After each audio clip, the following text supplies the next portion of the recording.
Pues muy buenos días, muy buenas noches, muy buenas tardes. Donde quiera que estén, muchas gracias por acompañarnos, niños y niñas, gatitos y perritos, brothercitas y sistercitos. Esto es El Rey va Desnudo en su versión de los jueves, que es la revista semanal. Y yo soy Mauricio José Schwartz en mi versión de los jueves, que es idéntica a mi versión del resto de la semana. Y a ver cuánto tenemos de streaming hoy. Quiero aclarar que a ver cuánto tenemos de streaming hoy, porque estamos bajo amenaza de Carlota. Hay una borrasca que está entrando por el norte de España, por el mar Cantábrico, y es la borrasca Carlota, que le pusieron Carlota con K y con doble T. Igual por eso está enojada, porque es un nombre como de los que se pone la gente fake, ¿no? Es Carlota, Carlota. Pero Carlota nos trae rachas de viento de hasta 180 kilómetros por hora. Los que todavía tienen terrazas, la gente pone terrazas en invierno y la gente se sienta en las terrazas a tomar cerveza en invierno. No me pregunten a mí por qué, yo no entiendo. Pero las terrazas de por aquí ya todas las guardaron y las cerraron y cerraron las sombrillas para que no vaya a ser que se las lleve hasta Galicia la borrasca Carlota. Y entonces pues estamos que si las rachas de viento son brutales, podemos quedarnos sin electricidad o puede quedarse sin electricidad nuestro proveedor de internet, y en ese caso pues se acabó el streaming de hoy. Así que advertidos están que por culpa de Carlota probablemente el streaming de hoy dure poco. Como siempre los invitamos a que piensen un poquito. No mucho, pero no es muy fatigoso, la verdad, pensar, ¿no? Hay gente que piensa sin siquiera darse cuenta, pero hay otros que luchan por no pensar de manera verdaderamente insistente y decidida. Y yo siempre digo, pero si además es gratis, o sea, pensar es gratis, no cuesta nada, no tienes que dar dinero cada vez que piensas, al contrario, te puede servir para ahorrar dinero y para ganar dinero y para muchísimas cosas más. Pero bueno, algunas personas son quienes son. Nosotros estamos aquí para invitarlos a pensar y para decirles que les agradecemos muchísimo todo su apoyo, por supuesto, y que si pueden apoyarnos en Patreon o en PayPal, lo vamos a agradecer muchísimo. Patreon es la plataforma mediante la cual pueden hacer una aportación mensual, no muy grande. Estuve viendo, se me había olvidado rehacer la lista de Patreons, de mecenas que tenemos en Patreon para el final de los segmentos y para el final de los vídeos de los miércoles. Desde ayer ya está la nueva lista, pero algunos mecenas me habían reclamado que su nombre estaba mal escrito, que no estaban, etcétera, etcétera. Tienen razón, no lo había yo hecho. Pero lo que estoy viendo es que la gran mayoría de los mecenas que tenemos es gente que pone 3 euros al mes, $3 al mes, que tampoco es una cantidad que tú digas que bruto, ¿no? Y sin embargo, si 200 personas hicieran eso, pues hombre, podríamos comprar muchas cositas que queremos comprar para el canal y por supuesto para ayudarme a seguir soñando en algún día dejar de hacer otras cosas y dedicarme solamente a esto, que es por supuesto a las cosas que más me gusta en este momento. Y como siempre los invitamos a que vean, bueno, los iba a invitar, esperen porque lo tengo por aquí, tengo y se me olvidó ponerlo porque soy listo,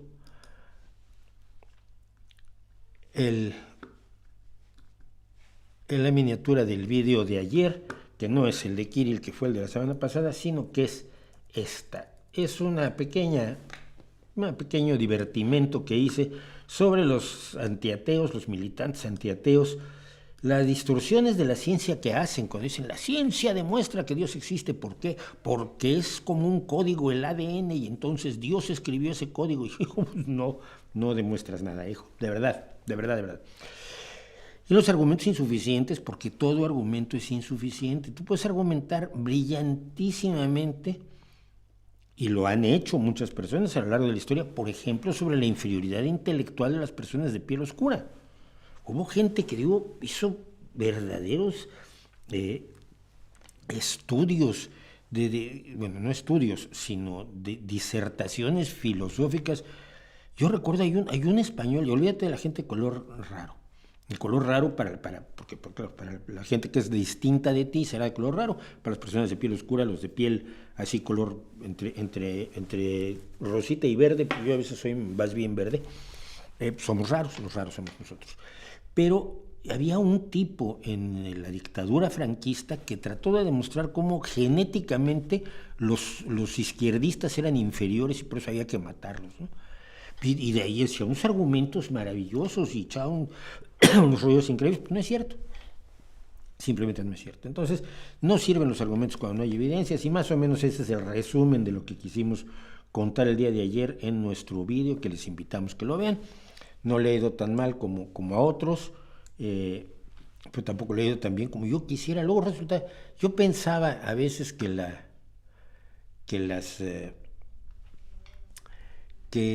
el tema del ateísmo luego atrae más gente, y no es cierto, no son 13.700 visualizaciones, son las normales para un video de los miércoles, para un video a fondo. Los invitamos pues a que lo vean.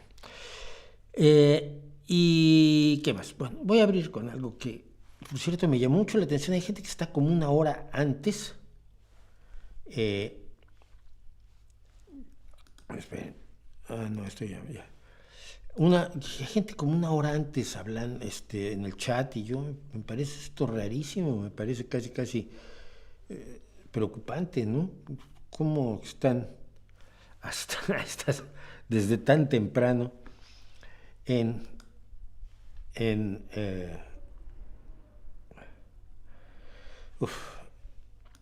el streaming, que no estoy ni yo. Bueno, no, sí es cierto, yo sí estoy revisando cosas, y precisamente por eso descubrí que están de pronto muchísima gente en el chat. Bueno, dice alguno, bueno, hay comentarios diversos. A ver, vamos a hacer rápido algo. ¿Finalmente te anunciaste en Times Square? Creo que sí. Es decir, mandé mi video, lo pagué, me dijeron a qué hora pasaba y luego no lo pude ver. Lo voy a poner aquí un día, si lo encuentro, lo ponemos. Pero sí, nos anunciamos en Times Square. ¿Qué libros tiene en su mesa de noche? Ya no tengo libros en mi mesa de noche. Yo ahora leo en el iPad o en el teléfono. Pocos libros tengo. Tengo generalmente los libros que me acaban de enviar mis amigos, ¿no? Entonces, cuando manda un libro Muleto, con Minerales de Petróleo me acaba de mandar del Ultramarinos al hipermercado y cosas así, pero generalmente la mayoría de los libros, salvo alguno, los estoy leyendo en electrónico, así ahorramos papel, ¿no? Realmente, además, con algunos libros que ve uno, pues han muerto muchos árboles injustamente, y yo prefiero que no se gasten los árboles. Entonces, pero ¿a qué libros regreso con frecuencia? Regreso mucho con frecuencia a la poesía. Regreso a Lorca, regreso a Vallejo, regreso a los Rubaiyat de Omar Khayyam, regreso a la poesía de Edgar Allan Poe en inglés, a Wordsworth, regreso mucho al Corominas, que es el diccionario etimológico, que es una maravilla, que es una locura, y que no me interesa en electrónico, porque tardé años en poderme comprar un Corominas. Entonces, cuando quiero ver hacer una consulta etimológica, me gusta mucho sacar mi Corominas de la estantería, ¿no? Que ya no he comprado libros, ya no estoy llenando más mi estantería, afortunadamente. Regreso mucho a Orwell también en ocasiones, regreso mucho a Bertrand Russell, y regreso mucho a cuentos como los de Fred Brown, por ejemplo, ¿no? Tengo que acordar que hay que hacer buenos cuentos. Bueno, ¿qué opinión tienes sobre el grupo español Los Suaves? No los conozco, fíjate, no los he oído como para opinar sobre ellos. Directores de cine latinoamericanos que recomiendas. Que no veo tanto cine, yo veo cine muy escaso, entonces no soy un gran cinéfilo, soy un amante del cine que me gusta, pero no veo cine de esta manera compulsiva como mis amigos, que ahí yo tengo César Noragueda, por ejemplo, es un gran crítico de cine, y él ve cine compulsivamente, ve 3-4 películas a la semana o más. Yo no, yo voy al cine muy infrecuentemente, o veo algo en las plataformas, ¿no? No soy un cinéfilo como para andar recomendando. Me gusta mucho el trabajo de los tres mexicanos a todo esto, ¿no? Pero no conozco para decirte, es que hay una directora en Costa Rica que es maravillosa, y que seguramente la hay, pero no tengo el conocimiento, entonces mejor no opino. En América Latina, solo los partidos legisladores y militantes de derecha y centroderecha escuchaban y apoyaban a exiliados cubanos y venezolanos. Grave error de la izquierda de ignorarlos y hostilizarlos. A ver, de los cubanos yo te puedo decir que hasta los años 70, pasados los años 70, todavía se podía creer que todo lo que se decía de Cuba era pues propaganda de los estadounidenses, propaganda del imperio, y entonces se mentía sobre Cuba para dañar a la revolución, y todo esto se lo tragaba toda la izquierda latinoamericana, y todos los cubanos que se iban eran generalmente personas que se retiraban por motivos de carácter ideológico. A partir del éxodo de los Marielitos, nos dimos cuenta de que muchas personas normales, comunes y corrientes, que no eran malas, pues se iban de Cuba porque no había que comer. Luego ya vino el periodo especial, cuando la Unión Soviética cayó y ya no pudo, ya a Cuba le cortaron el flujo de recursos abundantísimos que le daba la Unión Soviética a cambio de ser su base a 90 millas de los Estados Unidos. Y entonces luego algunos fuimos a Cuba, yo fui en el 92, en el 91, 92, en el 92, 93, por allí, y conocimos la realidad cubana y dijimos, no, a ver, no. Y se empezó a ir gente que eran mis amigos, que eran gente de izquierda, que eran gente revolucionaria, que habían trabajado en el gobierno, que habían creído en la revolución y que habían descubierto que después de 50 años no le estaban dejando a sus hijos un mundo mejor que el que el que habían tomado ellos cuando la revolución. Y entonces todos mis amigos, excepto dos, excepto uno, creo que solo queda Leonardo Padura, pero todos mis amigos salieron y están en Canadá y en Alemania y en España y en todos lados. Entonces la situación era distinta. Con respecto a los venezolanos, no diría yo creo que es un gravísimo error de la izquierda, ahí sí, porque no hay forma de cerrar los ojos. Podía cerrar los ojos porque Chávez ganó elecciones y porque Chávez hizo cosas que al principio parecían buenas y redujo la pobreza y aumentó la alfabetización, y todo esto pues estaba dentro de lo que uno le gustaría como persona de izquierda, ¿no? Pero luego empezó la represión, empezaron las claras evidencias del enriquecimiento de la familia de Chávez, y luego viene su muerte y el ascenso de Maduro, que es un cantamañanas de muchísimo cuidado. Entonces, yo creo que el apoyo a los refugiados venezolanos debería darse. Si no lo está, la izquierda que no lo está haciendo es una izquierda que está fallándole a sus principios fundamentales, que es precisamente estar del lado de los desprotegidos, del lado de los más desafortunados, del lado de los que menos oportunidades tienen, del lado de los que son oprimidos, del lado de los que son perseguidos, ¿no? Entonces, yo creo que traicionan a su propia visión del mundo, la propia ideología que supuestamente tienen quienes hoy en la izquierda no apoyan a los cubanos, que si tú simplemente ve a los youtubers cubanos, porque ya no se ha podido controlar, se controlaba todo de una manera tan increíblemente precisa, que cuando yo fui a Cuba hace 30 años, pero todavía no se decían en la calle las cosas que hoy se dicen. Mis amigos tenían un discurso en la calle y tenían otro discurso en casa. Y era lo que llamaban la doble moral o el doble discurso. No podían decir en público lo que decían en privado. Claro, lo importante era lo que me contaban en privado, porque en público se alineaban con la revolución o no comían o acababan en la cárcel. Esa es la historia. Entonces, bueno. Me enteré del juicio a Mark Zuckerberg, no sé qué juicio a Mark Zuckerberg, no, creo que estuvo que tuvo unas declaraciones o fue llamado a declarar ante los legisladores estadounidenses, pero no creo que haya un juicio, no que yo sepa. ¿Conoce el historiador mexicano Villalpando? No. Con respecto a las vacunas, la vacuna del VIH está ya en tercera fase. No sé nada de esa noticia, porque el problema de la vacuna del VIH, que mucha gente, sí, esto es uno de los argumentos clásicos de los antivacunas. No, pero es que no hay vacuna contra el VIH, ya, pero es que no es un virus, es un retrovirus y se comporta de manera distinta, muta de manera distinta, muta dentro de las personas que lo padecen incluso de manera distinta, y esto es lo que ha hecho muy difícil la vacuna, habrá que verlo. Me preguntan por gente a la que no conozco. Va a haber una sección en el streaming sobre las protestas de agricultores europeos, no porque sigo sin tenerlo claro. Tienen algunas reivindicaciones que yo podría estar de acuerdo con ellos. Tienen algunas reivindicaciones que me parece que lo único que están buscando es tener una posición privilegiada dentro de los países. Tienen algunas visiones que son absolutamente delirantes. Derogación de la Agenda 2030. Todos repiten que la Agenda 2030 es un problema para ellos y yo vuelvo a revisar los objetivos de la Agenda 2030 y no sé quién les contó la historia. Y conociéndolos, probablemente fue la ultraderecha la que les contó la historia de que, por ejemplo, lo que está haciendo la Unión Europea con la política agraria común o el hecho de que entren a Europa productos de países donde no se tienen los controles sanitarios y laborales, sobre todo, que tiene Europa, pues es culpa de la Agenda 2030 y no sé de dónde lo sacan. Siento que, insisto, habiendo locuras, reivindicaciones razonables y reivindicaciones delirantes o reivindicaciones de mucho privilegio, que buscan privilegios en alguna medida,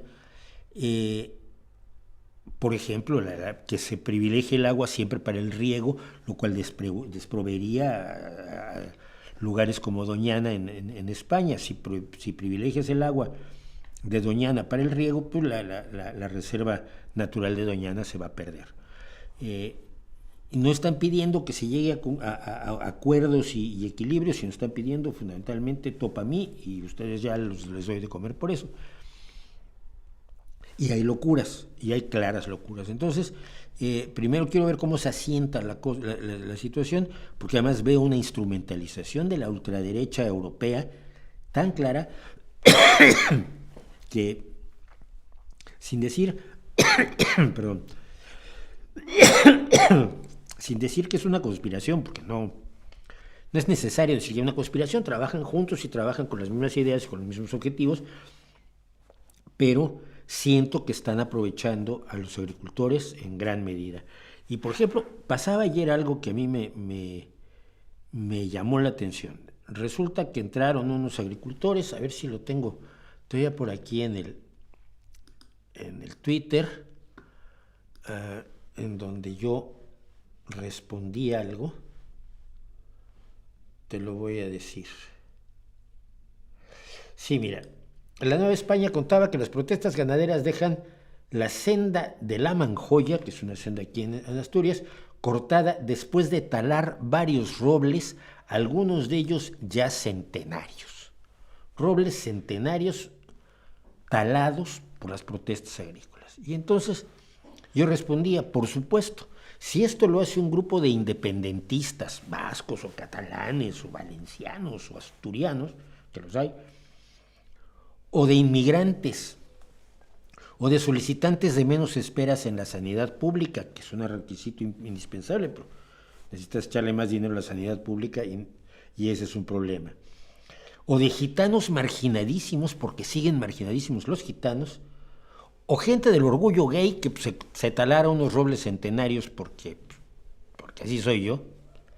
Los mismos que talaron los árboles, los mismos agricultores que están protestando y están haciendo esto, pedirían que estas personas fueran a la cárcel, les dieran de latigazos, los obligaran a trabajos forzados, los echaran al mar o algo parecido. Los mismos, porque tienden a ser conservadores, y sabemos que tienden a ser conservadores, y hay que dialogar con ellos en los términos del conservadurismo que tiene generalmente la gente del campo en los países donde las explotaciones agrícolas y ganaderas son como en España, que son medianas, no son pequeñísimas, y no son solo la gran agroindustria, sino son explotaciones medianas, y es como el norte, digamos, de México. Bueno, los que tienen las extensiones agrícolas y ganaderas tienden a ser gente muy conservadora, y habría que dialogar con ellos. Entonces hay que ver cómo evoluciona esto, y mientras tanto no querría yo meterle. Ha ido acerca de Norman Finkelstein, sí, pero no me parece interesante, fíjate. El hecho de que alguien tenga opiniones, si son solo opiniones, no me impresiona. Dice, ¿qué más? Bueno, voy a empezar con esto porque les voy a contar. Yo estuve en la Escuela Nacional de Antropología e Historia, la ENA, hace un porrón de años, lógicamente, en 1975, por ahí. Y en aquel entonces la controlaban los trotskistas, que estaban más chiflados que te tomas, pero había que trabajar con ellos o te rompían la cara. Pues te rompían la cara, ¿eh? Yo me acuerdo que una vez alguien que se encargaba de las impresiones en mimeógrafo, búsquenlo en la enciclopedia, y querían unos volantes para unas manifestaciones que íbamos a hacer, pues nos solidarizábamos con alguien o porque protestábamos por algo. Y fui a pedirle y me dijo el que operaba el mimeógrafo, un empleado de la Escuela Nacional de Antropología e Historia, que estaba en el segundo piso del museo, imagínense qué lugar privilegiado. Dijo, sí, acabo de sacar estos exámenes y te imprimo lo tuyo. Muchas gracias, pues luego regreso por él. Y yo regresé de lo más ingenuo que era yo, porque yo nunca fui trotskista, fui compañero de viaje. Y al tipo que me lo encargó, ¿qué pasó? Le digo, no, pues acaban de sacar un examen y pues ya está imprimiendo un examen, ahora que acabe, imprime lo nuestro y ya le voy por él. No, no sabe quién manda en la escuela, y mandó dos tipos a que le rompieran la cara, ¿no? Lo zarandearon bastante, no lo rompieron la cara, lo zarandearon bastante, le dieron 2 bofetones. Claro, el día que yo me peleé con los trotskistas me pasaron a los mismos 2, que eran los encargados de la pedagogía de la Corte Internacional. Tuve que salir corriendo de la escuela. Pero ya había un problema, mi problema fundamental con los trotskistas era que ellos decían que no había que enseñarle nada nuevo a los indígenas porque los aculturabas. Y entonces, pues, si tenían medicamentos, pues entonces ya los aculturabas con la medicina occidental y abandonaban sus bonitas tradiciones de morirse de enfermedades prevenibles a los 34 años o de tener una mortandad materno-infantil más o menos equivalente a la del siglo XVII. Y que no había que enseñarles a plantar mejor, porque luego se aburguesaban y si tenían tierras más productivas se aburguesaban, se volvían ricos, iban a la derecha y entonces ya no querían hacer la revolución. Y los agricultores ahí, pues los campesinos sirven para hacer la revolución para los trotskistas, ¿no? Me río, pero era trágico. Pero ahora lo que me encuentro es esto. 12º encuentro de terapias y ritualidades. O sea, esta milonga la vienen haciendo desde 2012. Proyecto de investigación formativa. Oye, la investigación formativa es muy importante. Investigas al mismo tiempo que estudias, al mismo tiempo que te formas. Medicinas y ritualidades bioenergéticas, subalternas y tradicionales de la licenciatura en antropología social. Pero ¿me puedes decir qué carajo sabe un antropólogo social de bioenergética que no existe y que si se ocupara por estudiar algo más que antropólogos sociales y estudiar algo de medicina o de ciencia o de biología, sabría que las ritualidades bioenergéticas no son medicina, no son nada, son una superstición? Pues nada, personas sanadoras médicas chamanas fíjense qué estúpido es esto, curanderas y parteras No, mire, si son personas, son todas en femenino. No puedes decir personas sanadores, personas médicos. Si querías ser super guay, woke, así, bien posmo, pones personas sanadoras, médicas, chamanas, curanderas y parteras, no pones el los.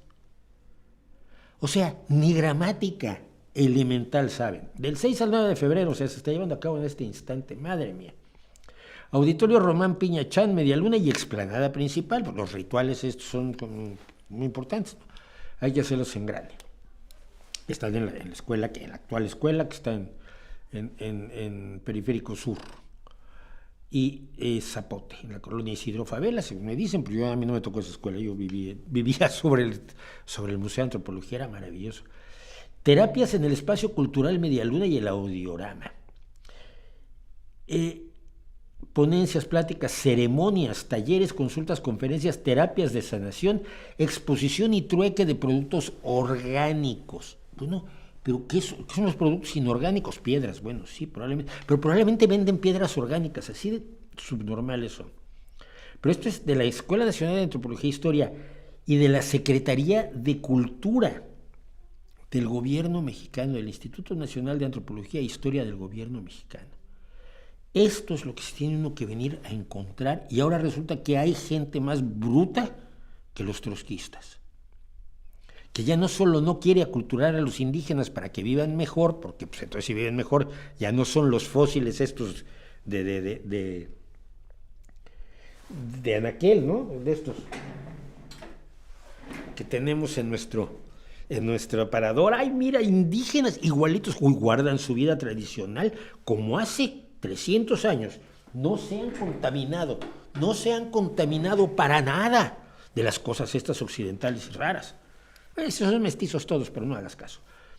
No, ahora es el aculturamiento de regreso para asumir las formas de vida que son dañinas, perjudiciales, poco productivas, poco esperanzadoras, poco favorables al desarrollo pleno del ser humano, y traértelas para acá porque se siente guay. Voy a hablar de los neopermitivistas, por cierto, un rato hoy.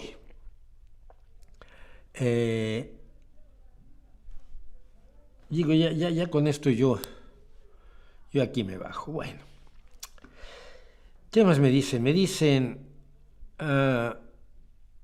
Tucker Carlson entrevistará a Putin. Los trompeteros dicen que hay que escuchar todas las opiniones. Yo creo que sí hay que escuchar todas las opiniones. El problema es que todos los periodistas que yo recuerdo en Estados Unidos medianamente serios, todas las organizaciones noticiosas medianamente serias han pedido entrevistas con Vladimirovich Putin.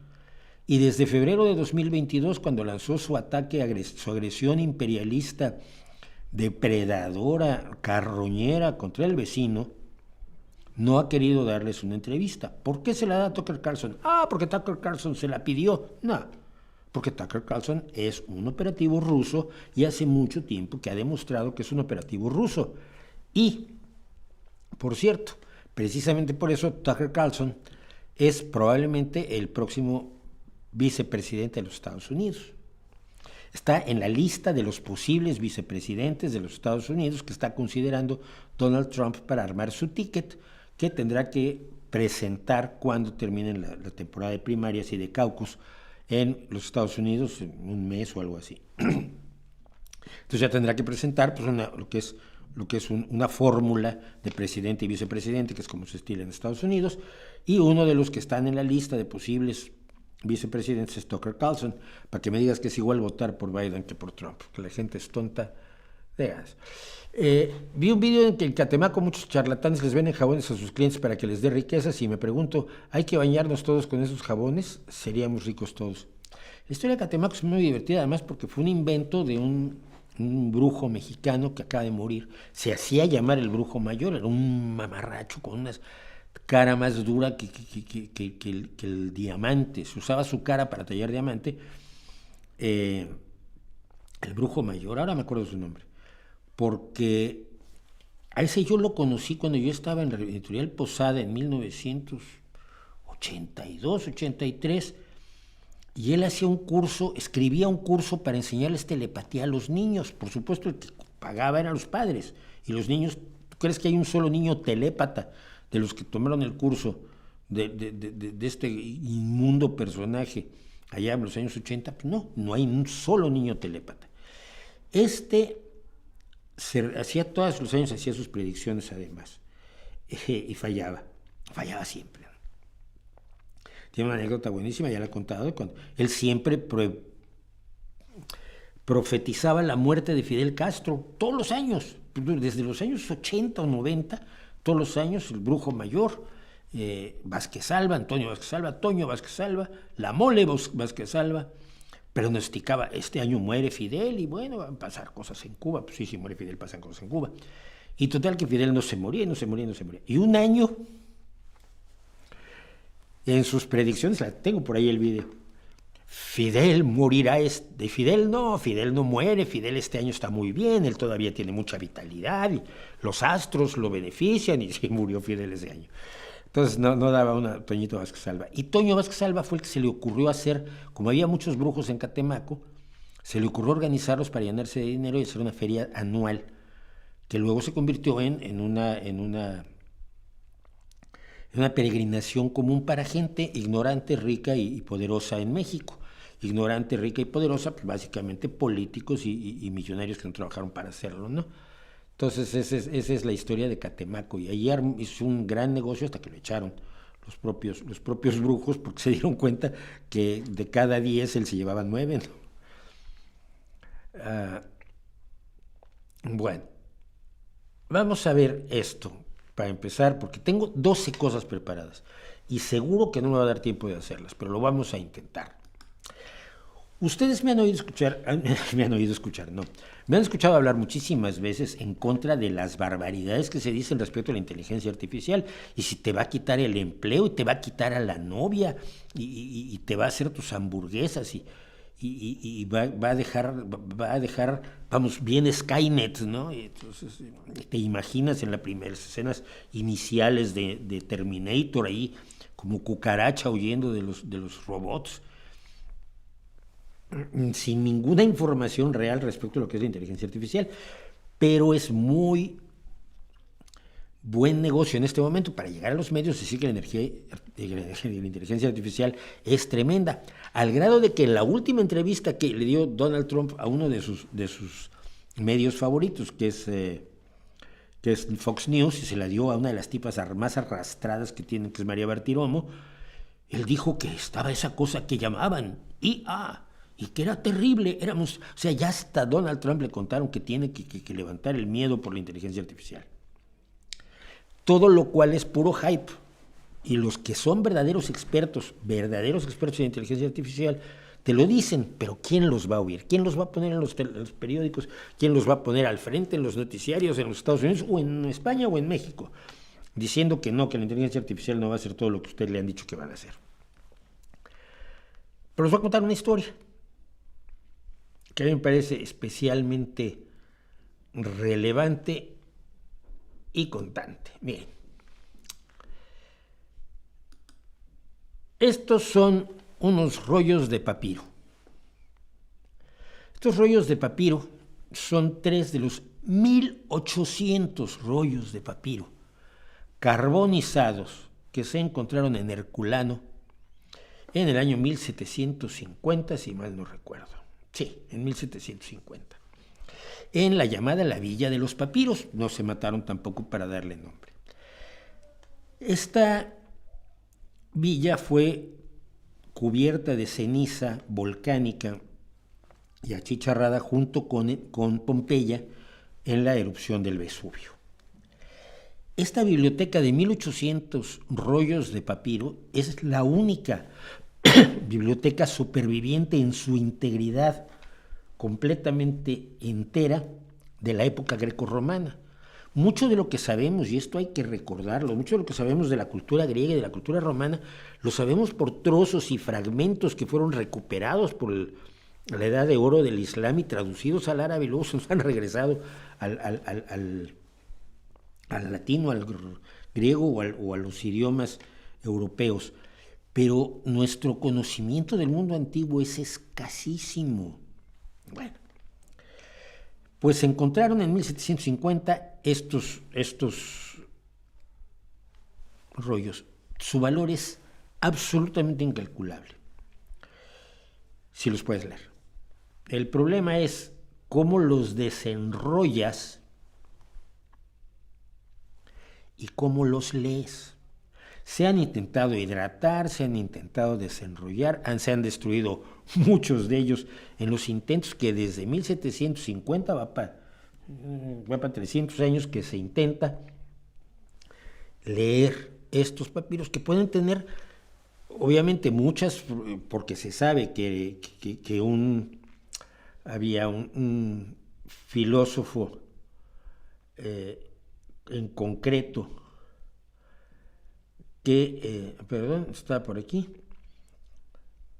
Un filósofo en concreto, un filósofo estoico, era el que produjo muchos de los papiros, y por lo tanto pues, son reflexiones filosóficas de los estoicos y de los... No, en realidad es irrelevante. El chiste es que también puede tener cuestiones de historia, poesía, literatura grecorromana, que resultaría valiosísimo volver a tener, porque nos va a permitir tener una mayor comprensión del mundo antiguo. La historia que hemos escrito la hemos escrito con los trozos que conocemos. Cuando se tienen trozos nuevos, se reescribe la historia precisamente con base en esos trozos nuevos. Entonces, pues hay un personaje que ha estado tratando de leer estos textos durante casi 20 años. Desarrollaron un software para desenrollar virtualmente las superficies con con imágenes de tomografía computerizada o computarizada tridimensional. Y en 2019, 2 papiros del Instituto de Francia en París fueron llevados al acelerador de partículas Diamond Light Source cerca de Oxford para hacer los escaneos de alta resolución. Es decir, si no los puedes desenrollar físicamente, porque el carbón se te deshace entre las manos, están totalmente carbonizados, como la gente también que hemos visto en Pompeya y en Herculano, se puede hacer virtualmente utilizando la misma tomografía computarizada que se utiliza para descubrir afecciones y problemas en nuestros cuerpos. Bueno, pues lo lograron desenrollarlos, pero tienes un problema. La tinta está hecha con base en carbón y los papiros están carbonizados, entonces cuando lo desenrollas virtualmente tienes una página de carbón. Así que, como la tinta tenía la misma densidad que los papiros, era imposible diferenciar en las imágenes cuáles eran letras y cuáles eran simplemente el papiro en blanco. Y lo que se preguntaron es si los modelos de aprendizaje de máquina, ¿qué es lo que es en realidad la inteligencia artificial? No es inteligencia. Los modelos de aprendizaje de máquina podrían ser entrenados para desenrollar los papiros, los rollos de papiro, y distinguir la tinta del sustrato. Esto era una tarea enorme para un equipo pequeño como el de este señor Sills, y además costaba muchísimo dinero.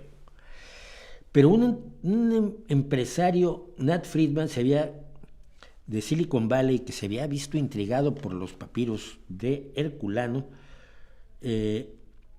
abrió un desafío como concurso. Puso $125,000 para lanzar el esfuerzo y reunió otros cientos de miles de dólares hasta tener un premio de $1 millón. Y Sills liberó su software junto con los escaneos a alta resolución para que la gente buscara cómo desentrañar el misterio. Se lanzó el desafío Vesubio en marzo de 2023 con un gran premio para la lectura de 4 pasajes de los papiros de al menos 140 caracteres cada uno para fines de 2023. Se daban premios pequeños para incentivar el progreso y el código de aprendizaje de máquina que ganara se entregaría a toda la comunidad para que los concursantes pudieran desarrollar los avances o trabajar sobre los avances que habían logrado otros. Una innovación clave vino, esto lo estoy leyendo de la revista Nature, por cierto, no es mío, a mediados del año pasado, cuando el empresario y antiguo físico Casey Hammer se dio cuenta que había una ligerísima textura en los escaneos, en las imágenes escaneadas, similar al lodo que se agrieta cuando se seca. Y parecían formar las formas de letras griegas. Luke Farritor, un estudiante de licenciatura de Ciencias de la Computación de la Universidad de Nebraska Lincoln, usó esos resquebrajamientos para enseñar un algoritmo de aprendizaje de máquina y reveló la palabra porfiras, que significa morado. Esto le ganó el premio por descubrir las primeras letras a fines de octubre. Un estudiante de doctorado egipcio en Berlín, Youssef Nader, logró tener imágenes aún más claras del texto y obtuvo el segundo lugar. Y se está empezando a desarrollar y a leer, gracias al aprendizaje de máquina, inteligencia artificial, estos valiosísimos rollos de papiro de la única biblioteca que tenemos, 1800, que ahora será más fácil poder leer cuando desde el año 1750 era imposible. El descubrimiento del uso de la inteligencia artificial ganó el premio de el gran premio de $700,000 del desafío del Vesubio, y de manera realista, dice uno de los investigadores, la mayor parte de la biblioteca que ya se ha desenrollado es de filosofía epicúrea, y eso es lo que deberíamos esperar. Pero hay también textos estoicos importantes, quizás algo de historia y algo de literatura latina. Los textos completos de autores como Ennius o Livius Andrónicos, autores romanos tempranos que no sobrevivieron, serían extraordinarios. Es decir, tener textos completos de esos autores que sabemos que existieron, pero cuyas obras no conocemos. Y ya bueno, se lanza, y el simposio de Epicuro donde escribió sobre la biología del consumo de vino, pues sería muy divertido, seguramente sería muy divertido.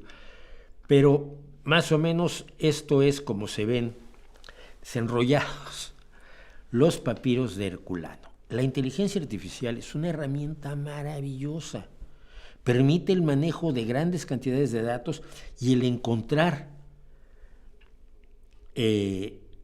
patrones en cantidades de datos enormemente avasalladoras que no son manejables por un cerebro humano.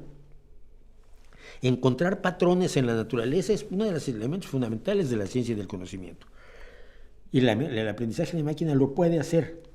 Y esta es una demostración, a mí me parece impresionante. Se publicó, el mismo día en Nature y en New Scientist, y hay un interés enorme por lo que va a ocurrir con los papiros de Herculano. Sí, la inteligencia artificial sí sirve, no para quitarte el trabajo, ni para dejarte calvo, ni para hacer que tus hijos te odien.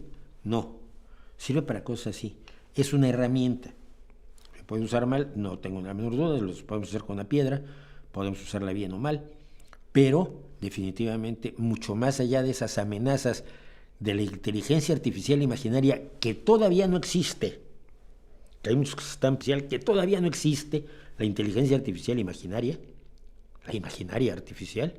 Lo que tenemos son aplicaciones reales como esta, que son enormemente emocionantes por otro lado.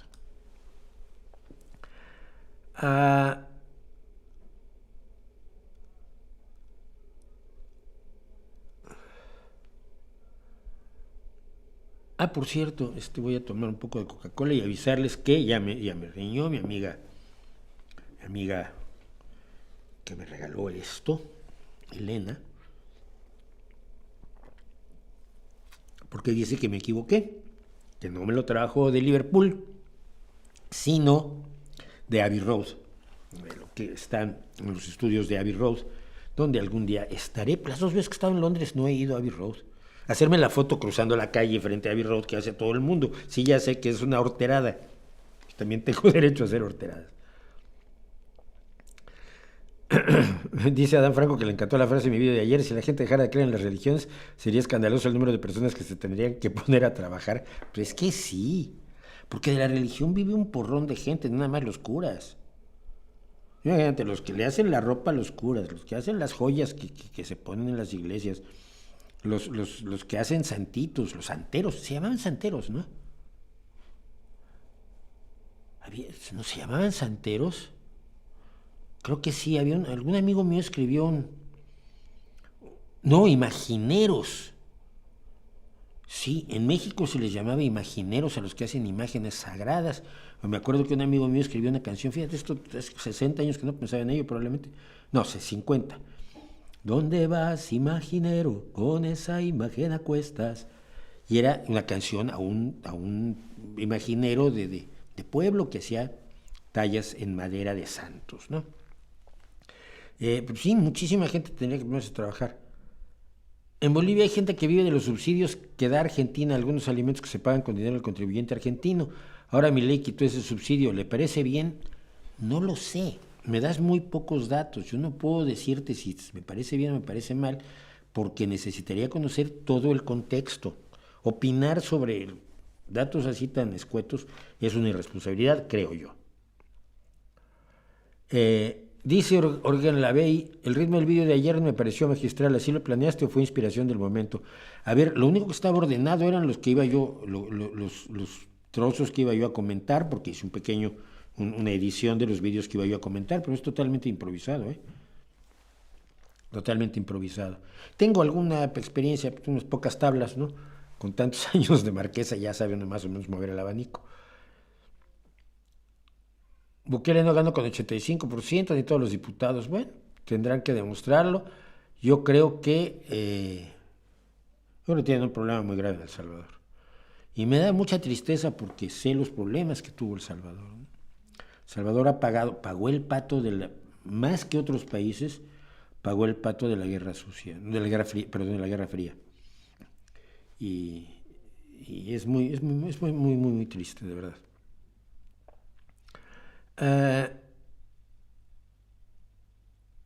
Bueno, ¿qué sabes del rey Carlos III con respecto a las últimas noticias sobre un supuesto cáncer? Lo que sé es eso, que parece que tiene un cáncer, su hijo Harry lo fue a ver, estuvo un día, se regresó, parece que tampoco es tan grave la situación. La verdadera pregunta que se establece en el caso del rey Carlos III, el rey tardío, es si se va a someter a quimioterapia o radioterapia. Lo que cura el cáncer es la radioterapia y la quimioterapia. Las cirugías son útiles para retirar la mayor parte de los tumores grandes, digamos. Pero la forma de evitar que se recurra el cáncer es a través de radioterapia y quimioterapia. Ves que la gente oye quimioterapia y se imagina unas cosas horrorosas, se imaginan los peores cuentos de los medicamentos que se usaban hace 40 años, pero son medicamentos, la quimioterapia son medicamentos anticancerosos y tiene un éxito enorme. Hoy todos conocemos sobrevivientes del cáncer. Yo cuando era pequeño no había sobrevivientes del cáncer. Te decían que tenías cáncer, pues ibas a morirte en el tiempo que más o menos el médico te decía que te quedaba según el tipo de cáncer que tuvieras. No había señores como el ciclista que tuvo un cáncer de testículos y se le operó y ahí anda 30 años después. O mis amigas que han tenido cáncer de mama, 3 o 4 de ellas, que han sido detectados a tiempo y están muy bien 20 y 30 años después. Eso no existía. La leucemia, que ahora es enormemente curable, era una condena a muerte. Gracias a la quimioterapia, y en el caso de la leucemia no hay cirugía que valga, la leucemia se trata única y exclusivamente con quimioterapia, con medicamentos. Entonces la gran pregunta es, Carlos III, que ha sido vendedor de patrañas pseudomédicas a lo largo de toda su vida, que nombró su homeópata particular ahora que lo coronaron rey, que siempre ha promovido todo tipo de charlatanerías pseudomédicas porque cree sinceramente en ellas, o sea, es tonto del bote, increíble, ¿no? Esa persona que tiene acceso a la educación más exquisita del universo y es como un diputado de séptimo pueblo yendo a Catemaco, ¿no? ¿Aceptará el tratamiento médico de verdad o no? Mira, yo creo que cuando ves la cara, la guadaña de la muerte, sientes su frío así cerquita, pues se te van esas tonterías, ¿no? Para mí ese es un caso excepcional. Para mí es un vendedor de hierbas mágicas en España, que siempre dijo que la medicina era mortal y que él tenía una planta que te curaba absolutamente todo, y el día que tuvo un infarto, la planta que lo atendió fue la planta de cardiología y fue corriendo allá. Y se le pusieron marcapasos y está encantado de la vida. Entonces salió de allí a seguir vendiendo patrañas. Es alucinante. Entonces vamos a ver qué hace don Carlos III.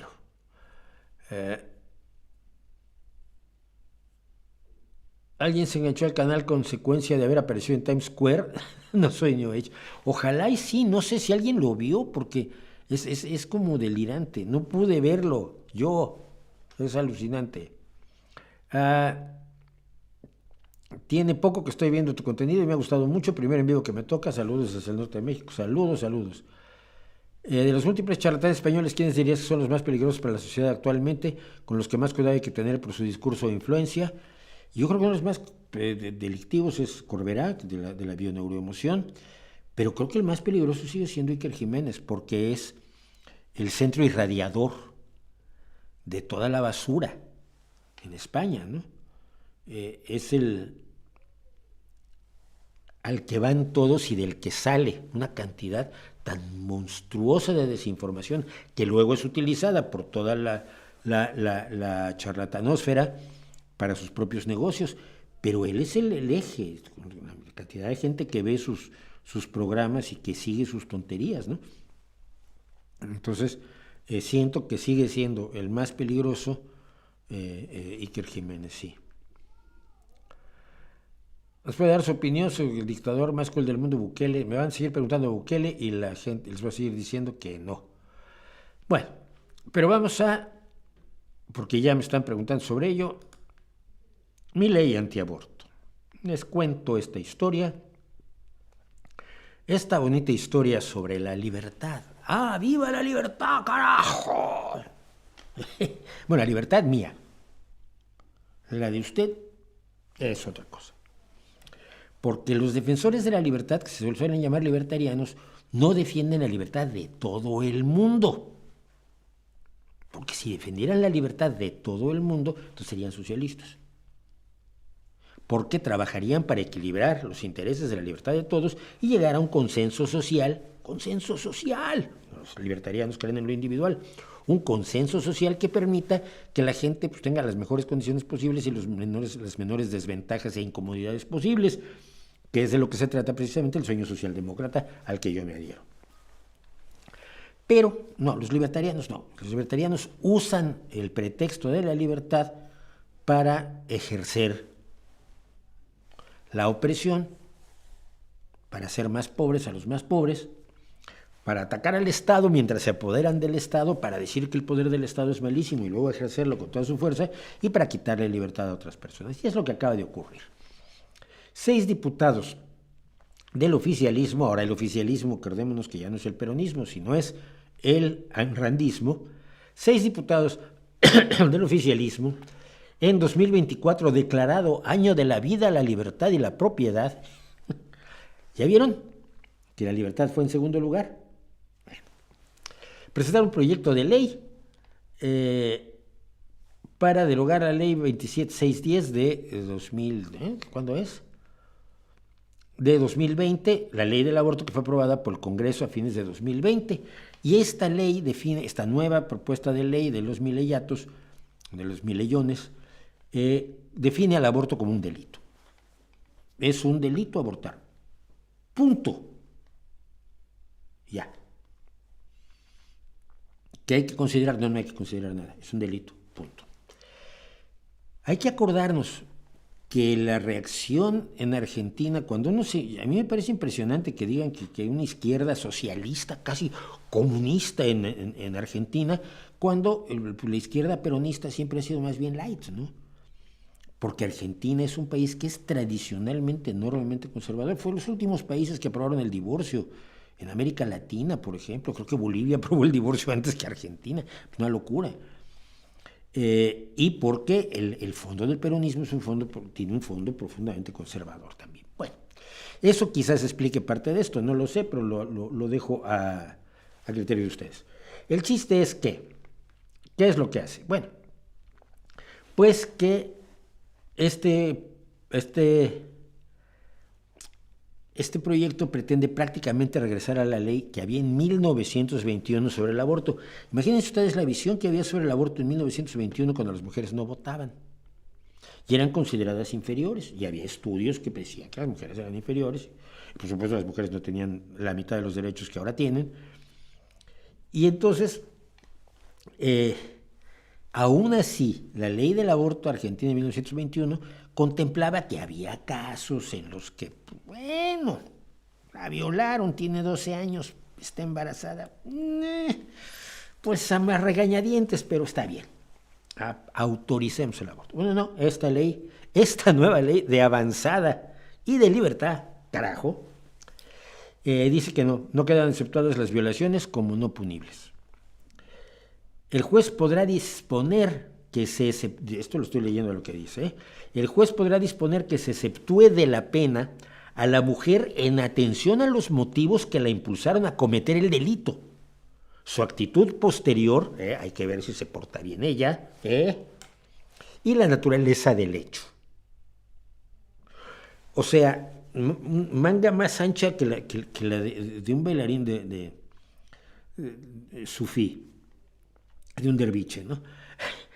Pero si leen ustedes esto bien, lo que hay es una presunción de culpabilidad, no una presunción de inocencia, que se supone que es uno de los grandes logros de las jurisprudencias universales de los últimos 200 años, que te consideren inocente y tenga que demostrarse tu culpabilidad.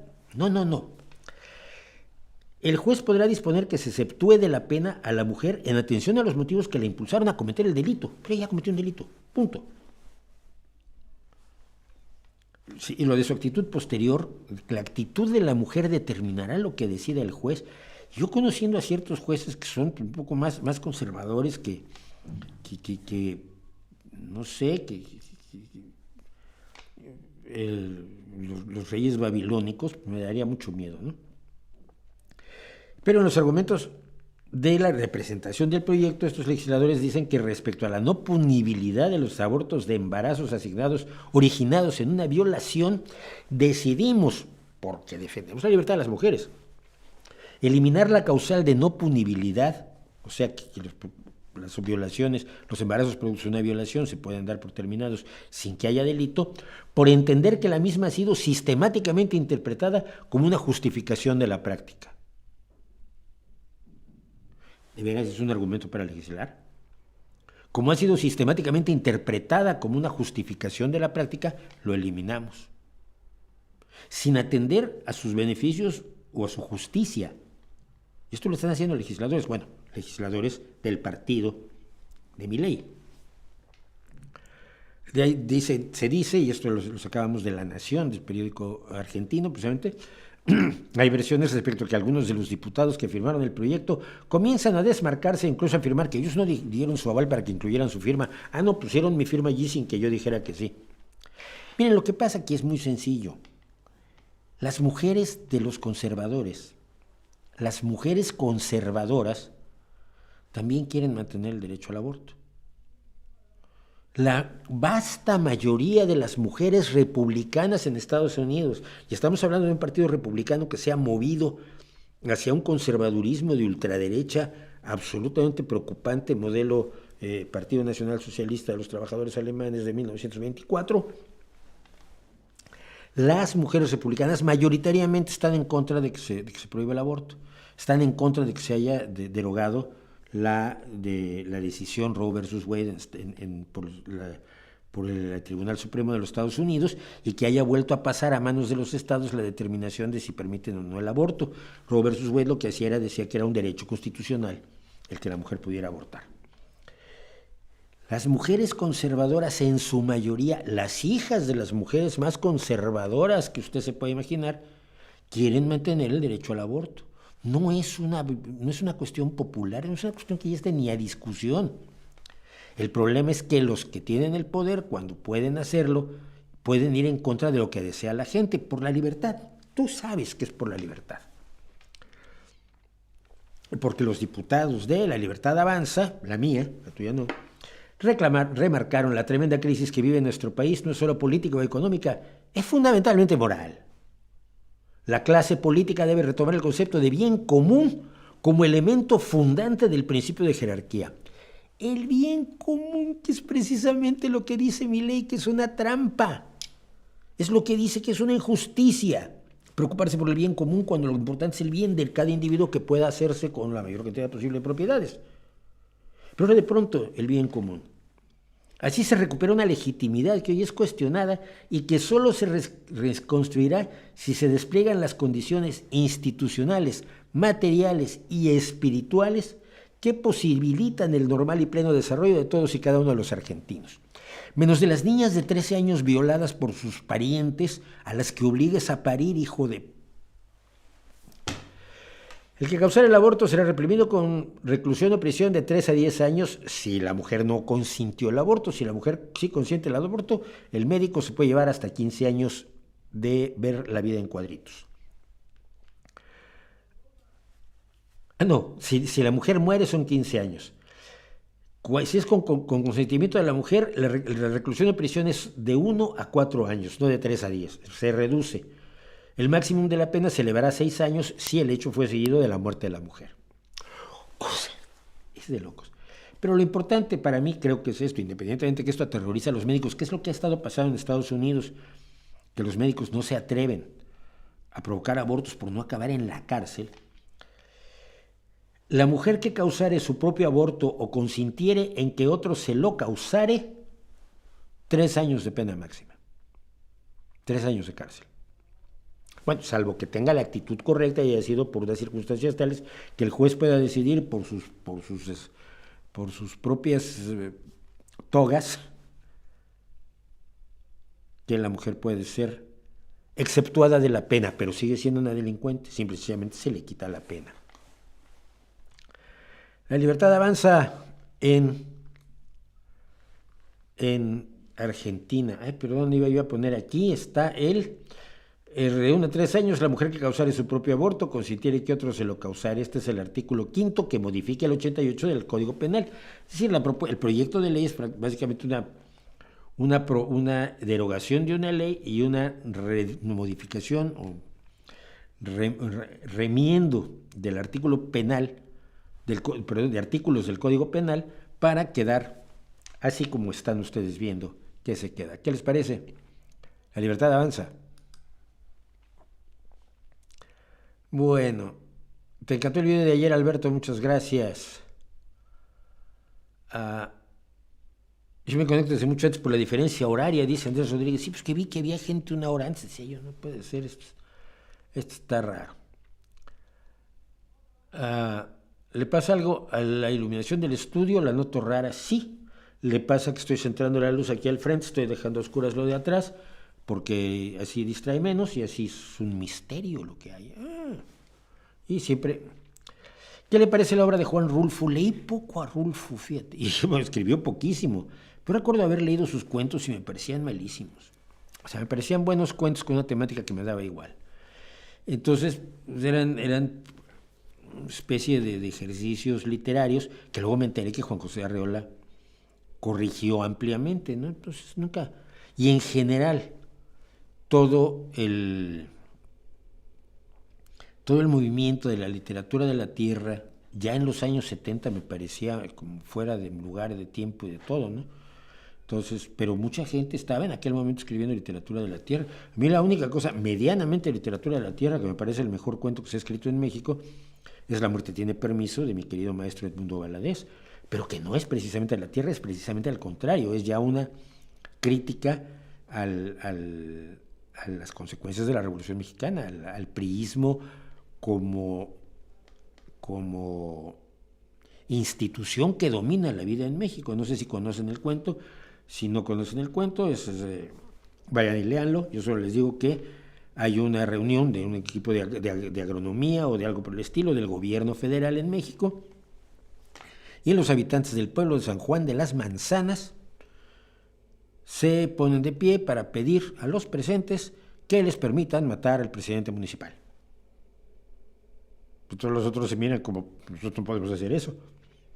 Y entonces los habitantes del pueblo de San Juan de las Manzanas explican por qué quieren matar al presidente municipal.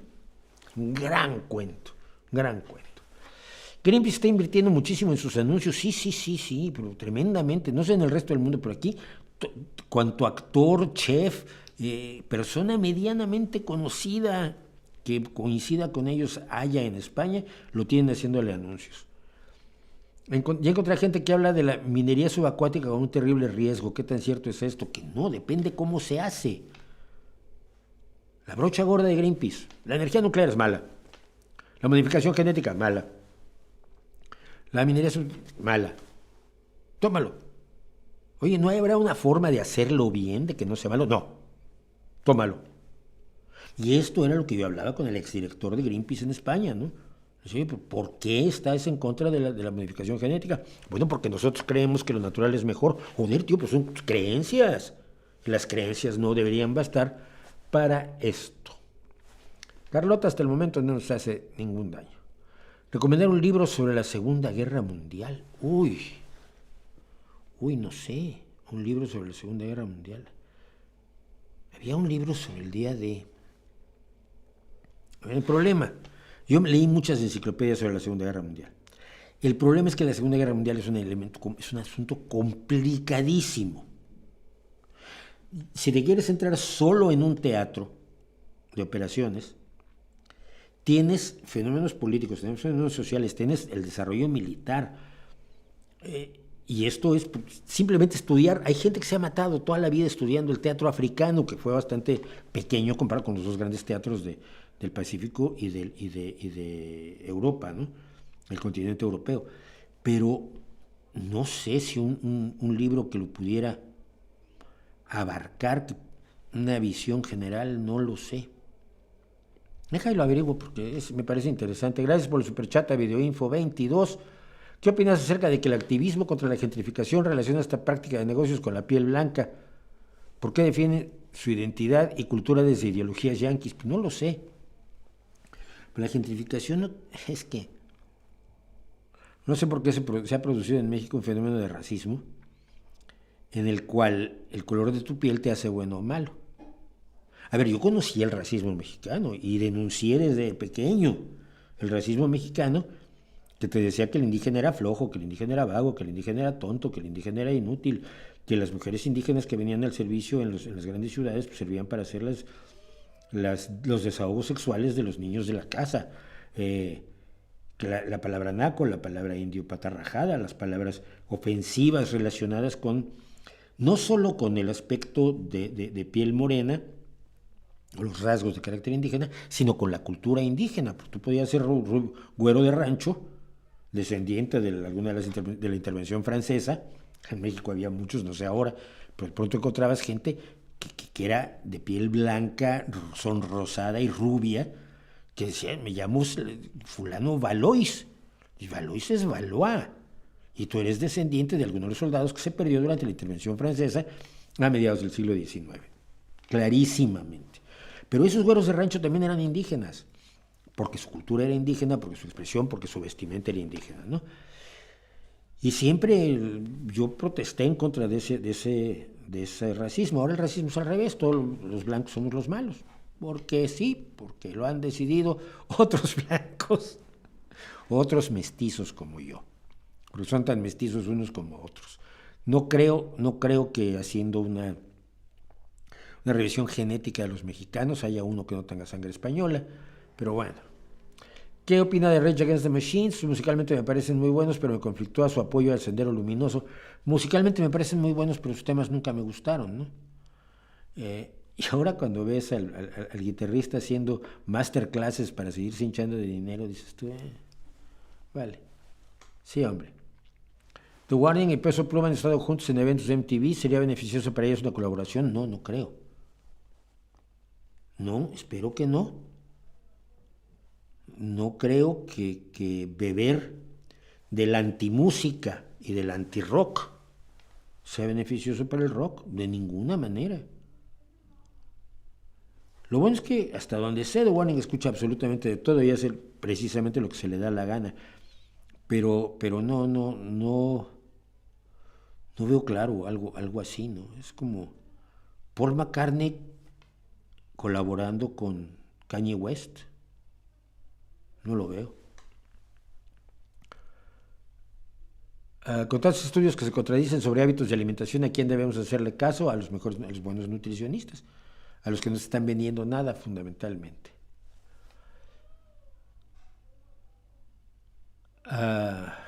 ¿Cuál fue la última novela gráfica o cómic que leíste y cuál recomiendas? Estuve releyendo cómics de terror de Tales of the Crypt, pero completo el que recomiendo, a ver, la novela gráfica que recomendaré siempre es Maus. Maus me parece un gran logro, un verdadero logro, ¿no? Mi obra arquitectónica favorita, pues no sé, a ver, mi obra arquitectónica, el Panteón de Agripa es una maravilla. Arquitectónicamente, ¿qué más me puede gustar así que me impresione? La ópera de Sydney me parece impresionante. No sé, por ejemplo, de Chartres no me emociona para nada, y es una belleza, sí, pero no me emociona para nada. He estado en Londres viéndolo. La Torre Eiffel no es una obra arquitectónica, es una obra de ingeniería.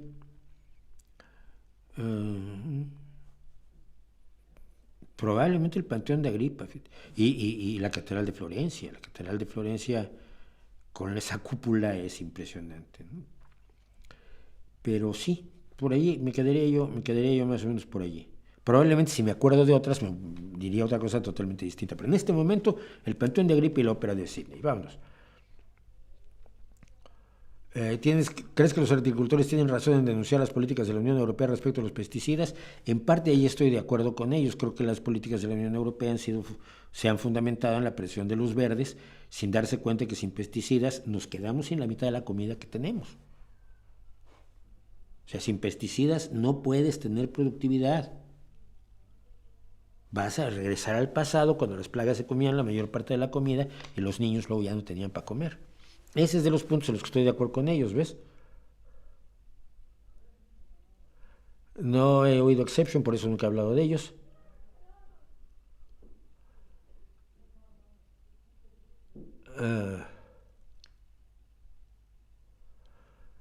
No voy a responder a todas las preguntas sobre el tema de los agricultores porque sería equivalente a hacer un vídeo, y además totalmente improvisado ahora, sin tener todos los datos sobre la mesa, o sea que me los voy a saltar todos.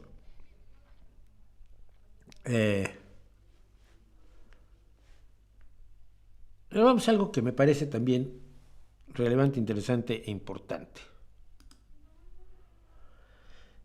No sé si ustedes se han dado cuenta, yo me he dado cuenta mucho de las confluencias, por lo menos estratégicas, de Trump, del López Obrador, del Partido Popular y de la derecha cada vez más de derecha en Europa, ¿no? De esta derecha que ha renunciado a ser parte del juego democrático y está buscando hackear la democracia, destruir la democracia y por supuesto quedar al frente, quedar con el poder cuando la democracia ya no sea una opción. Y entonces he pensado o he analizado, me he atrevido a analizar algunas cuestiones que me llaman muchísimo la atención además. Mira, por ejemplo, si yo sirviera para la política, que no sirvo, espero que nadie nunca me pueda a mí meter en una cuestión de carácter político, porque yo destrozo cosas. Pero si me metiera yo, digamos, a luchar contra la corrupción, lo que me dedicaría yo es, si alcanzara el poder con ese objetivo, pues me dedicaría yo a luchar en contra de la corrupción, ¿no? Pero ni Trump, ni AMLO, ni el PP luchan contra la corrupción, sobre todo en su sí, sino denuncian que las instituciones están corrompidas. Ese es el primer paso, evidentemente.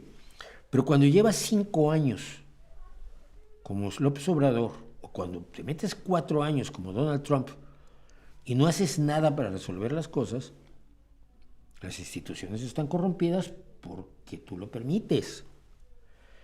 Pero si lo sigues denunciando, te pones por encima del Estado diciendo es que el Estado está mal, y muchos de estos puntos van por allí, y yo estoy bien.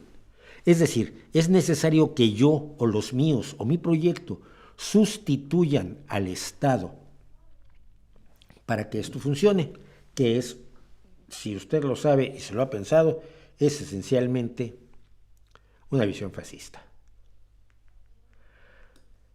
Los juzgados no son fiables.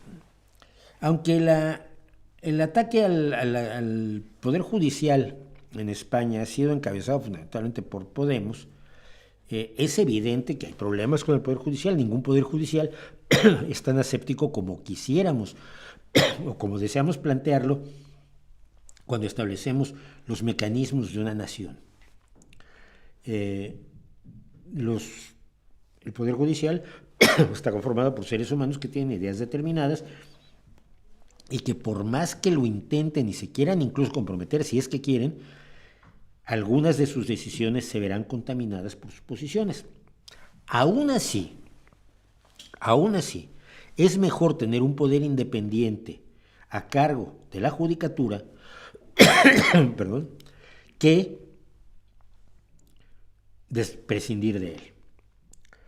Donald Trump ha estado atacando a todos los jueces de manera constante, todos los jueces están contra él, todos los jueces son demócratas, y están contra él porque son demócratas, no porque haya violado la ley, que la ha violado de una manera flagrante y que ha sido condenado ya en muchas ocasiones. O sea, no es que yo esté diciendo lo van a condenar, no, es que ya tiene una cantidad de condenas brutales, que en el pasado a un demócrata le habrían sido suficientes como para dejar perdón, de poder siquiera ser candidato.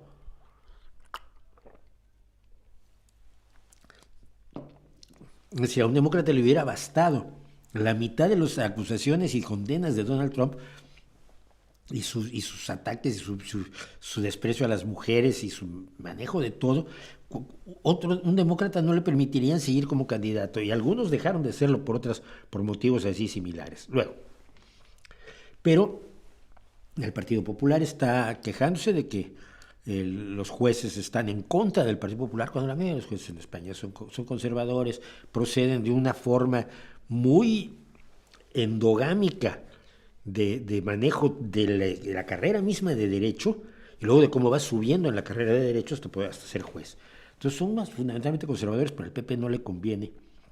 Y por supuesto, por acabar la idea, al PP no le conviene admitir que la justicia es razonablemente justa, porque tiene demasiadas condenas encima y tiene a demasiados de sus grandes jerarcas en la cárcel o sometidos a juicios que no van a salir bien, como el que está metido ahora Rajoy. Y López Obrador claramente hizo un intento muy obvio por apoderarse de la Suprema Corte de Justicia en México con una candidata incondicional suya, que absolutamente no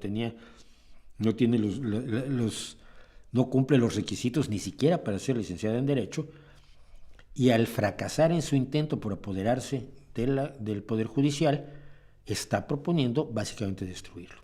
Y una de las formas en las que propone destruirlo, por cierto, es que los jueces sean elegidos por voto popular, cosa que yo no entiendo. Un juez se le elige porque sus decisiones judiciales en el pasado han sido correctas, porque se ha ajustado a la ley a la hora de dar dictámenes.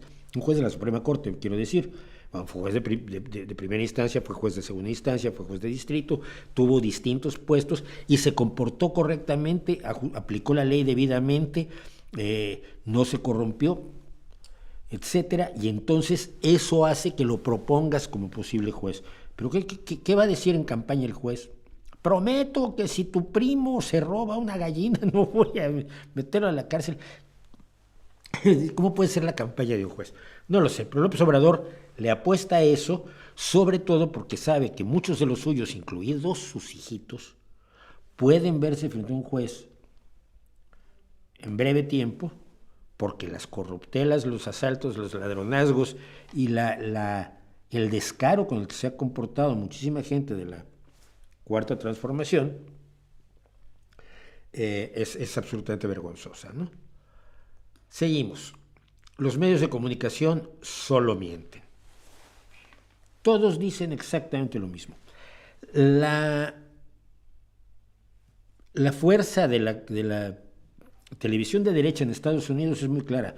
Fox News es el canal de noticias más visto, canal noticioso o informativo, o presuntamente informativo, más visto en los Estados Unidos. En España todas las televisiones son de derecha, todas son del PP. Los periódicos, incluso surgen a cada rato periódicos nuevos, Voz Populi, The Objective, el Huffington Post, que ese ya es un poco más antiguo. Y todos son de derecha, entre PP y Vox, y pasando a Vox hasta el Tercer Reich, ¿no? Quedan dos periódicos que son medio de izquierda, que tampoco quieren a los socialistas, por supuesto, porque están más comprometidos con Podemos, con lo que queda de Podemos, que cada vez es menos.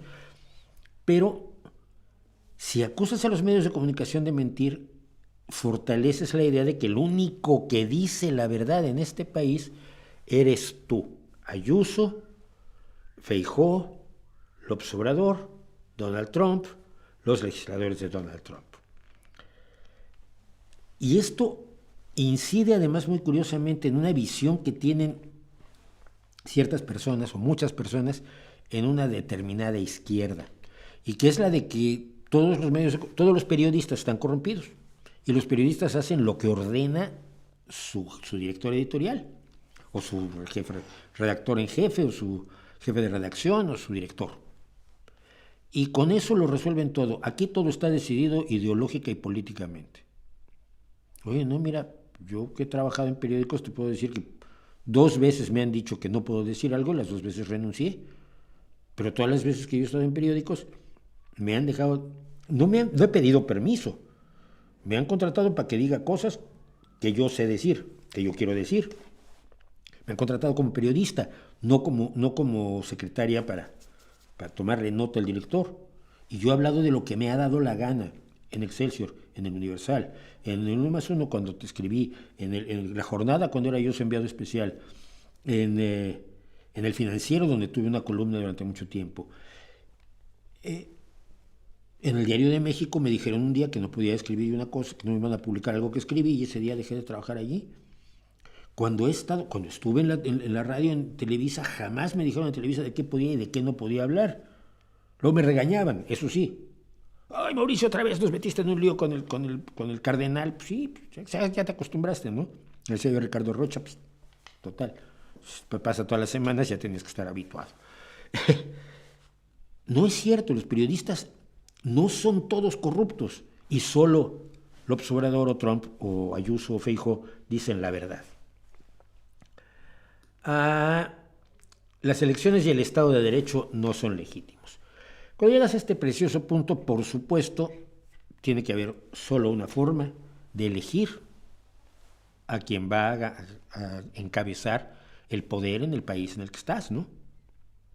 Por aclamación popular, por encuestas, como se han elegido ahora a los candidatos en México, ya no se hacen elecciones primarias, se hacen encuestas. ¿Cuál es el universo de esas encuestas? ¿Cuál es la precisión, la exactitud, la limpieza de esas encuestas, de acuerdo a lo que sabemos que debe ser una encuesta para que sea representativa? No lo sabemos. La metodología nunca nos la pasan. Así que solo por aclamación popular puede ser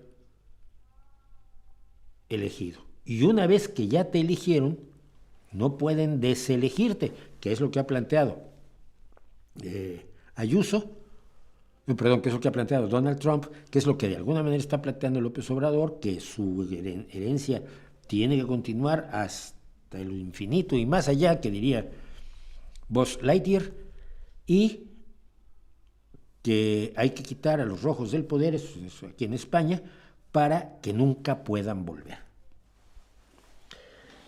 Si deslegitimas el Estado de Derecho, solo queda la voluntad del tirano como forma de tomar las grandes decisiones, incluso en términos de derecho. Y luego, el adversario es malévolo, esta es la de siempre del populismo, y el sistema debe ser demolido.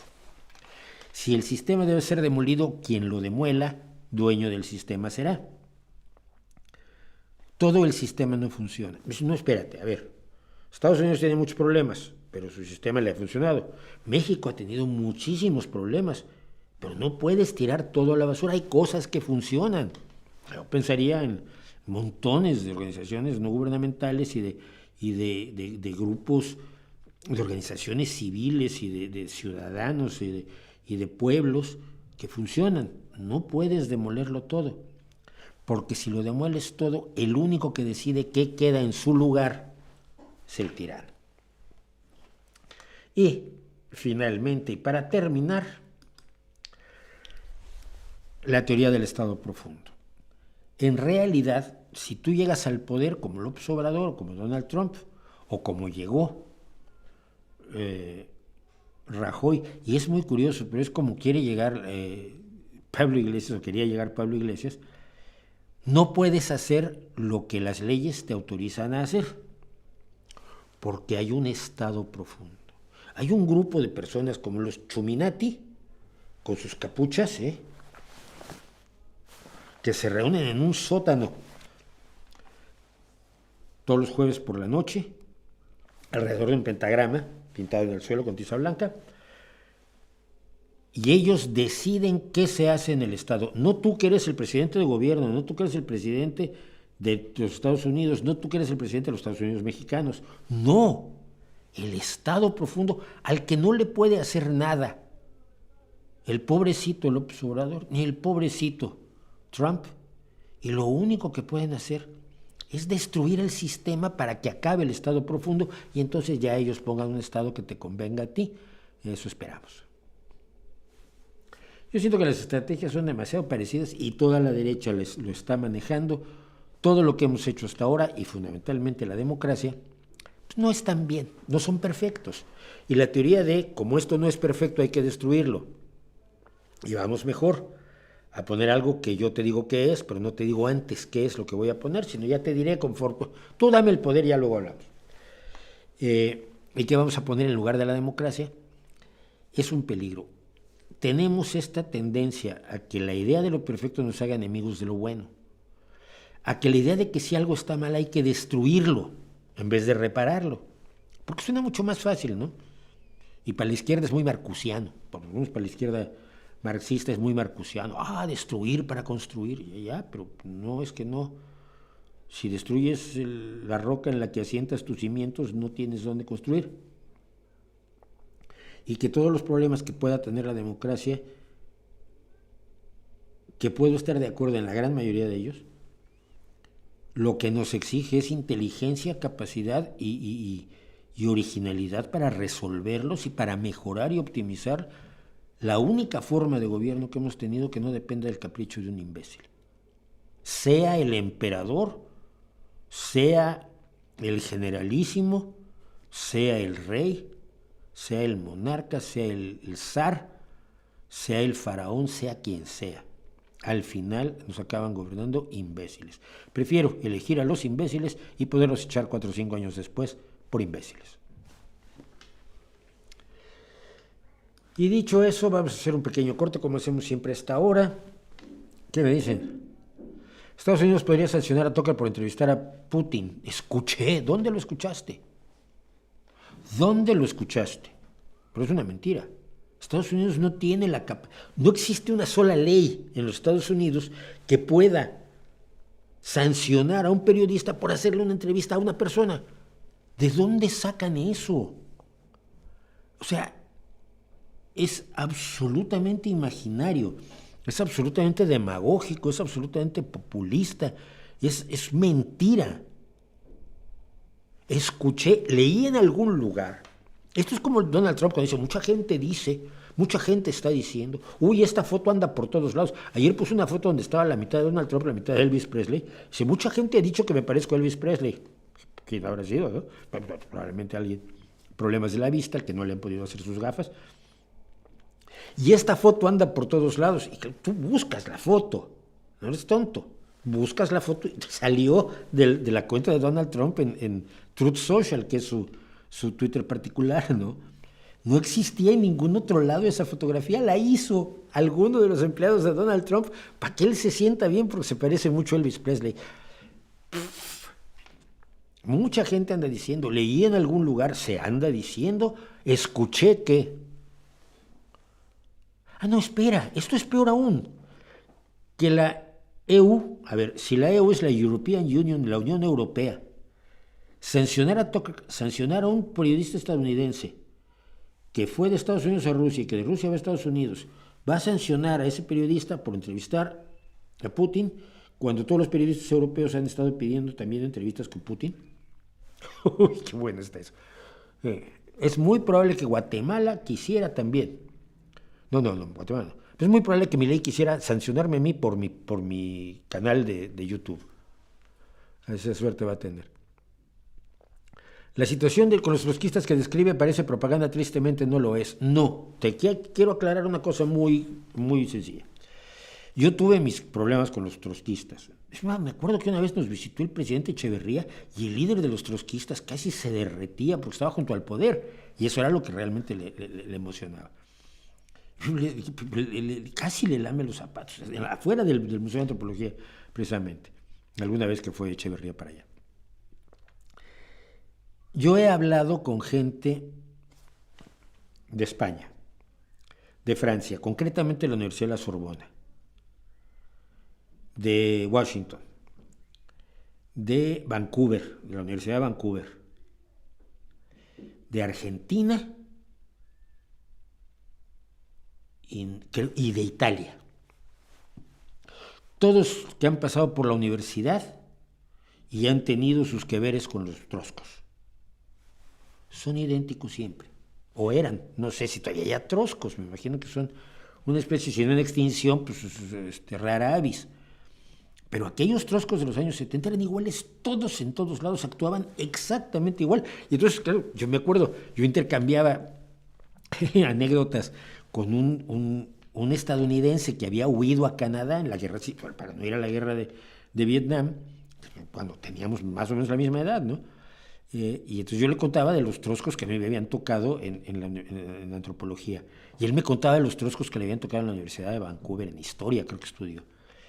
Y intercambiábamos anécdotas y nos descacharrábamos de la risa porque era alucinante, eran los mismos. Eran exactamente los mismos. Así que no, lo que dice Bladmort, que es propaganda, no es así. Así eran los de la Cuarta Internacional y por eso, y también por eso, nadie los quiere. Volvemos en 2 minutos. Somos 322 personas. 164 les ha gustado mucho esto. A algunos todavía no deciden si les gusta, a 140, 160, no, 150 y tantos por ahí todavía no deciden si les gusta o no, y a 2 no les gustó. A esos 2 que no les gustó, podrían ponernos un mensaje y explicarnos por qué no les gustó, porque yo sé que nos siguen viendo, y eso también para mí es lo importante. Regresamos en 1 minuto, no se vayan, que tenemos, esperen, les voy a decir que tenemos para que no se vayan. Esto es importante. Tenemos la posibilidad de vivir muchas vidas, rezar para que llueva, la inexistente enfermedad de Johnny Mitchell, una enfermedad a la que seguramente ustedes han hablado que son los morguellones. Todavía no hay extraterrestres, seguimos buscando a los extraterrestres y no aparecen. ¿Y qué son las discusiones semánticas y cómo vivir muchas vidas? Todo eso ahora que regrese yo.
Pues bueno, estamos de regreso, estamos de vuelta, estamos aquí.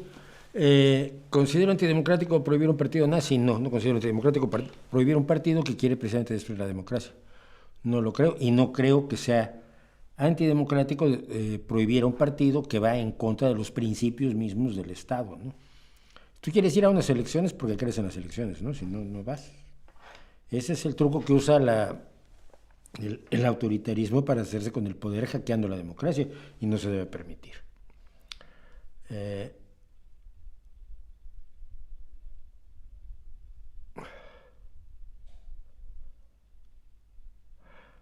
No, el brujo mayor de México será Toño Vázquez Alba, nadie más.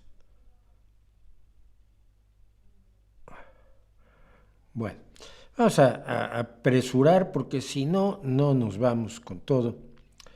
Y había una cosa que me llamó muchísimo la atención. Hay sequía, hay un problema de sequía en España. Y sobre todo en Cataluña, pues en Cataluña se ha tenido que declarar una emergencia por sequía. La situación es crítica, algunas cuencas están por debajo del 16% de su capacidad total y esta declaración de emergencia afecta a 6 millones de personas en más de 200 municipios, incluida Barcelona y su área metropolitana, la segunda ciudad más importante de España. Esta emergencia tiene consecuencias a la industria, la agricultura, la ganadería, etc. Y en ese contexto, oh hermanitos, la Conferencia Episcopal Tarraconense, o sea, Tarragona, integrada por los obispos de las provincias de Tarragona y Barcelona, han publicado una nota en la que piden a los fieles orar en nuestras celebraciones para obtener del Señor en breve la lluvia necesaria que alivie la falta de agua tan necesaria para la vida y para la limpieza. De diversas maneras, nada más me faltan amadísimos hermanos en Cristo. En cada uno de nuestros obispados hemos animado a los miembros de nuestras comunidades diocesanas a pedir con perseverancia a Dios el don de la lluvia que tanto necesita nuestra sociedad. Ustedes díganme si yo tengo que creer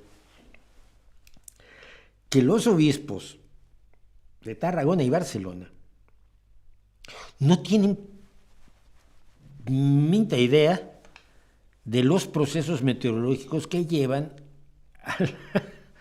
a la caída de lluvia.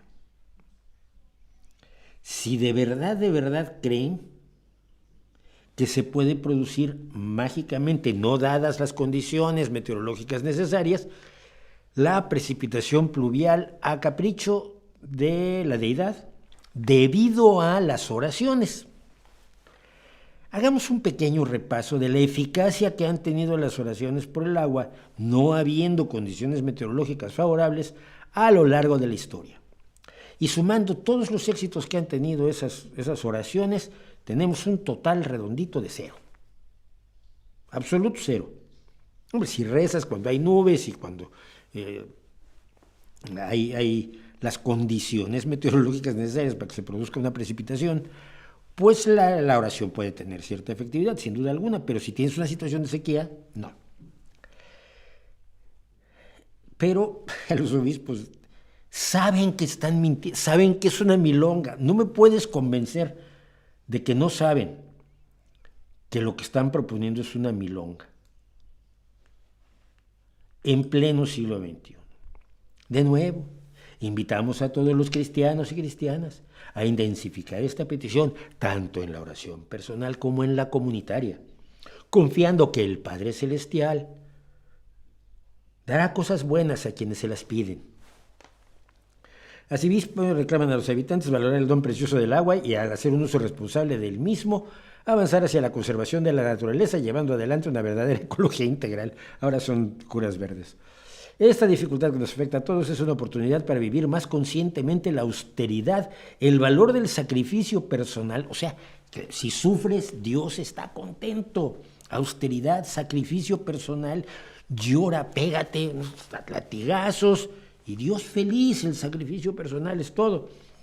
La generosidad y la solidaridad, que no sé qué tenga que ver la generosidad con el hecho de conservar el medio ambiente, pero bueno. Pero además de la nota, Vienen los modelos de plegaria. Esto ya es. Los obispos consultaron con las autoridades celestiales, es decir, se pusieron en comunicación, los tienen guardados en el teléfono, ¿no? Oye, queremos orar para lluvia. ¿Cómo lo hacemos? Entonces ya respondía el arcángel, no sé quién. Bueno, mira, es que tienen que hacerlo por semanas, esto es por semana. O sea, la oración del martes no sirve para el lunes. El lunes tienes que orar de cierta manera y el martes es distinto. ¿Me las puedes mandar, por favor? Sí, te las mando un WhatsApp. Entonces ahí está el WhatsApp. Lunes, para que el Señor nos conceda la lluvia necesaria para regar abundantemente nuestros campos y bosques y llenar los embalses, oremos. Pero esa no vale el martes. El martes tienes que decir que una lluvia abundante riegue nuestros campos y así podamos alegrarnos de los bienes de la tierra sin dejar de amar más aún los del cielo. Oremos. Pero si es miércoles, esas dos no te sirven, porque Dios no oye.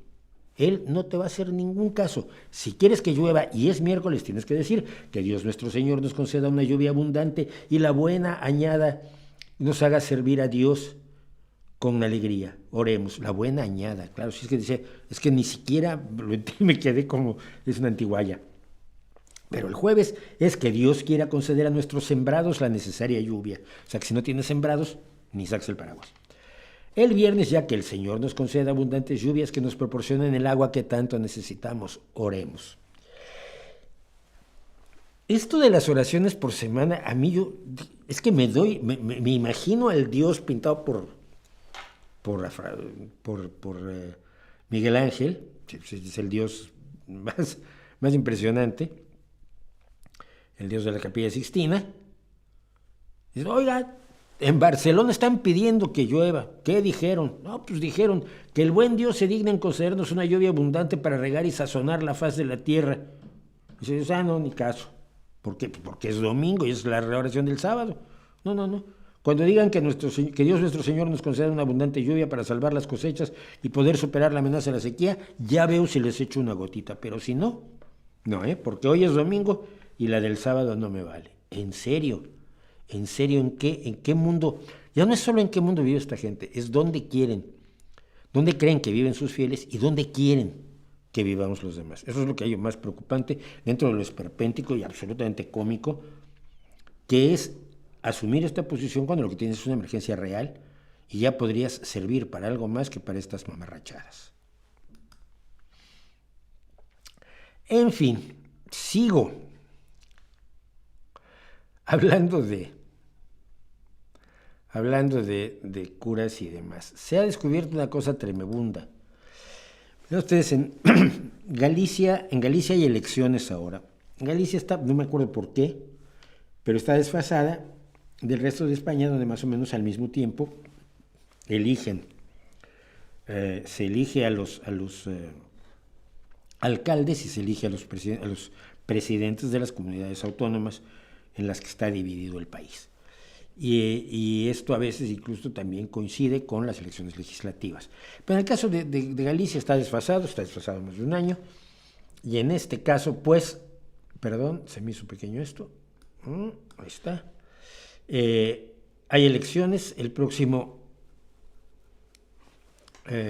los próximos días, en Galicia para elegir al presidente de la comunidad.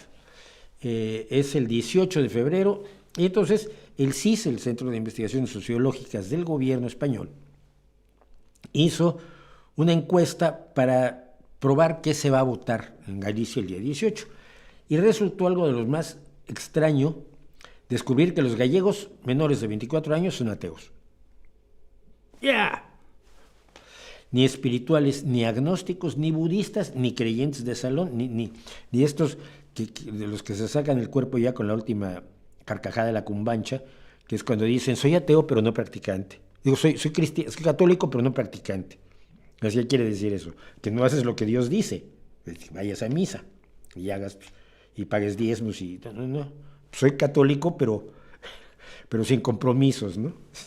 Soy futbolista pero no toco el balón. Bueno, El único grupo en el que esto sucede es en los menores de 24 años. Y ahí hay gente de 18 a 24 que vota este 18 de febrero. Los que tienen entre 25 y 34 votaron mayoritariamente, señalaron la casilla católica no practicante. O sea, esto es de, yo juego al baloncesto pero sin balón ni cesta. Pero este porcentaje aumenta a medida que los entrevistados cumplen años. Entre los más jóvenes, hasta 3 de cada 10 niegan de forma explícita la existencia de Dios, o sea, se definen como ateos. Que según la RAE, y no hay para nada extraño que La Voz de Galicia cite a la RAE, son herejes, impíos o nihilistas. A ver, hereje y ateo no son lo mismo, por más que se le antoje a la recua que ahora encabeza Pérez Reverte, por lo menos informalmente. Nihilista tampoco. El nihilismo es una posición filosófica mucho más compleja y además profundamente idiota, tiene nada que ver con el ateísmo. Impíos, pues solo si tú crees en la piedad cristiana, pero bueno, total que son los sinónimos que la RAE concede a la palabra ateo. ¿Ven por qué no hay que hacerle caso a la RAE? Entre el resto de los 3 de cada 10, o sea, los 7 restantes, el 17,7 se declara no creyente. Un porcentaje similar es agnóstico. Y me encanta que los menores de 24 años sepan lo que significa agnóstico. 23,9 católico no practicante. Y apenas un anecdótico 8,7% de los jóvenes gallegos entre 18 y 24 años de edad adoptan la doctrina cuyas esencias custodia el Vaticano, es decir, se dijeron católicos. Si España era la reserva católica de Occidente, la reserva se está agotando más rápido que las reservas de agua del país. Las respuestas recogidas en las entrevistas realizadas en enero confirman una tendencia que dice La Voz de Galicia, que es de donde sacamos esta nota, se aceleró durante la pandemia cuando el proceso de desconexión religiosa puso el turbo, quizás porque hubo más tiempo para enfrentarse a las grandes preguntas del ser y las respuestas quedaron lejos de los cielos y más cerca de los laboratorios. Puede ser, no lo había pensado así, pero sí, porque rezar mucho contra la COVID tampoco te impedía ni contagiarte, ni luego no sufrir COVID prolongada, o morir de COVID, o sufrir COVID prolongada, que es una enfermedad gravísima, de una persona muy querida mía, que está sufriendo ya 3 años de COVID a largo plazo. Pero que él dice, el autor de esto, que es, y estábamos viendo, es Fernanda Tabarés, la foto es de Mabel Rodríguez, pero es Fernanda Tabarés la que nos dice que el 29,5% de los jovencitos gallegos, a ver, 24 años llamarles jovencitos, te pasaste, proclamen su ateísmo, anticipa una sociedad diferente. Primero porque reconocer que Dios no existe normaliza un sentimiento que hasta hace no mucho no se manifestaba en público, esto es cierto, como si decirse ateo fuese una provocación o el reconocimiento de una tara o de una extravagancia. Y hasta de maldad, se los acusaba de malos. Pero es que el descreimiento creciente convierte además esta época en una novedad histórica, después de siglos en los que la religión y la iglesia ejercieron un poder y un control absoluto sobre las almas y sus actos. La pregunta que cada vez más de los nuestros se harán es si ante semejante estampida de adeptos, la iglesia debe seguir disfrutando de los privilegios que conserva. No conozco a Fernanda Tabarés, pero dispara con posta, dispara de verdad. Claro, si cada vez hay menos creyentes, ¿por qué se le dan a la iglesia los privilegios, a la iglesia católica en España concretamente, los privilegios que tiene? Como quiera que sea, la juventud atea, lo importante es que lo siga siendo, y lo importante es que lo sea por los motivos correctos y no precisamente, y es una de las cosas que señala, creo que es relevante, que no es por pasarse a una marca de misticismo que resulte más adecuada a estos tiempos, que suene menos al polvo de los desiertos del Oriente Medio, pero que sigue siendo tanto o más dañina incluso, como sería el budismo, el islam, las creencias hinduistas, los misticismos baratos de gente de novena categoría que se inventa cualquier cosa para sacar dinero y que recrea o reinventa las creencias de un modo tal que suenen atractivas a mentalidades del siglo XXI, ¿no? Y tenemos muchísimos casos de eso.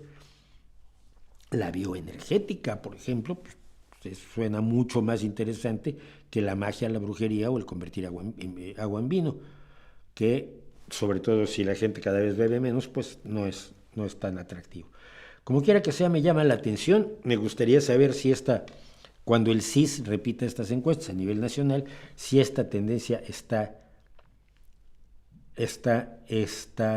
continuándose, porque me gustaría, por supuesto, me gustaría muchísimo.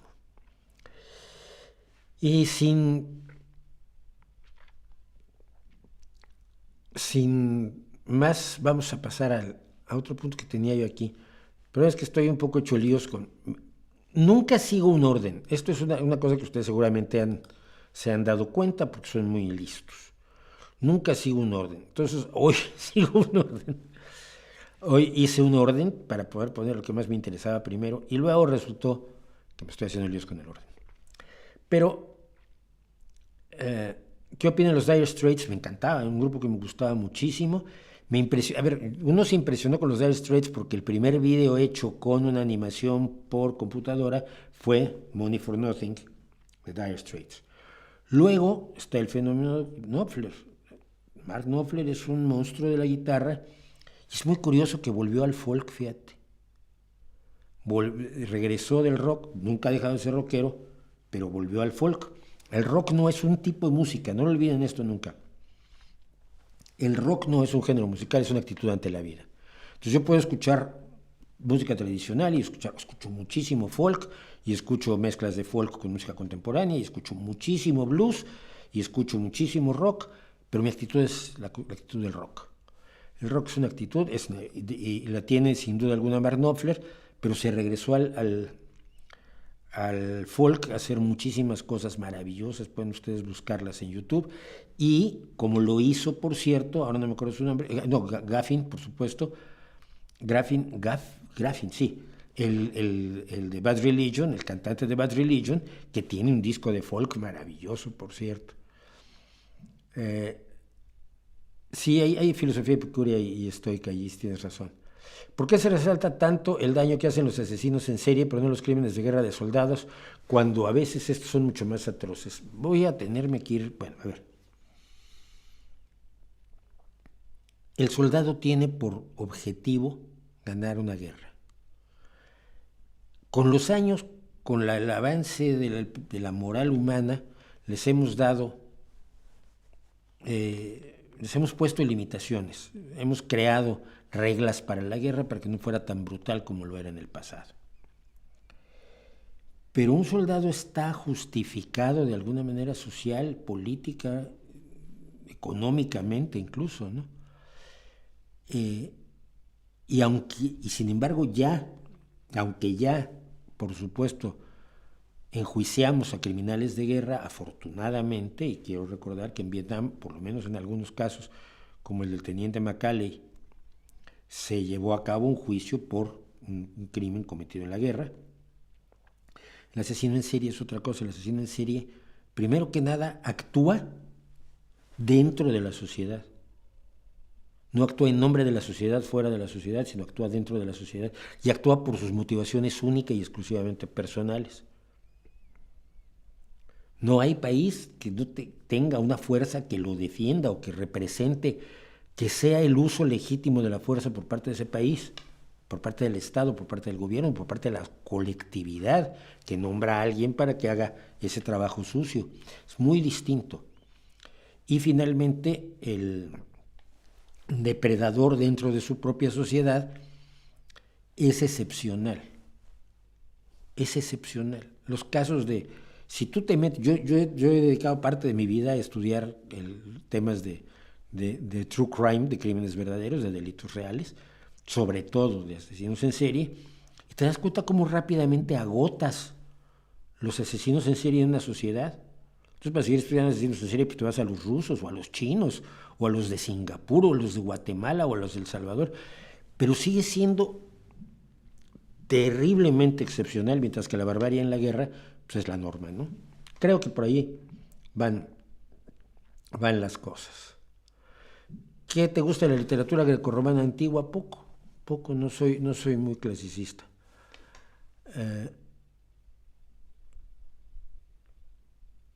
Bueno,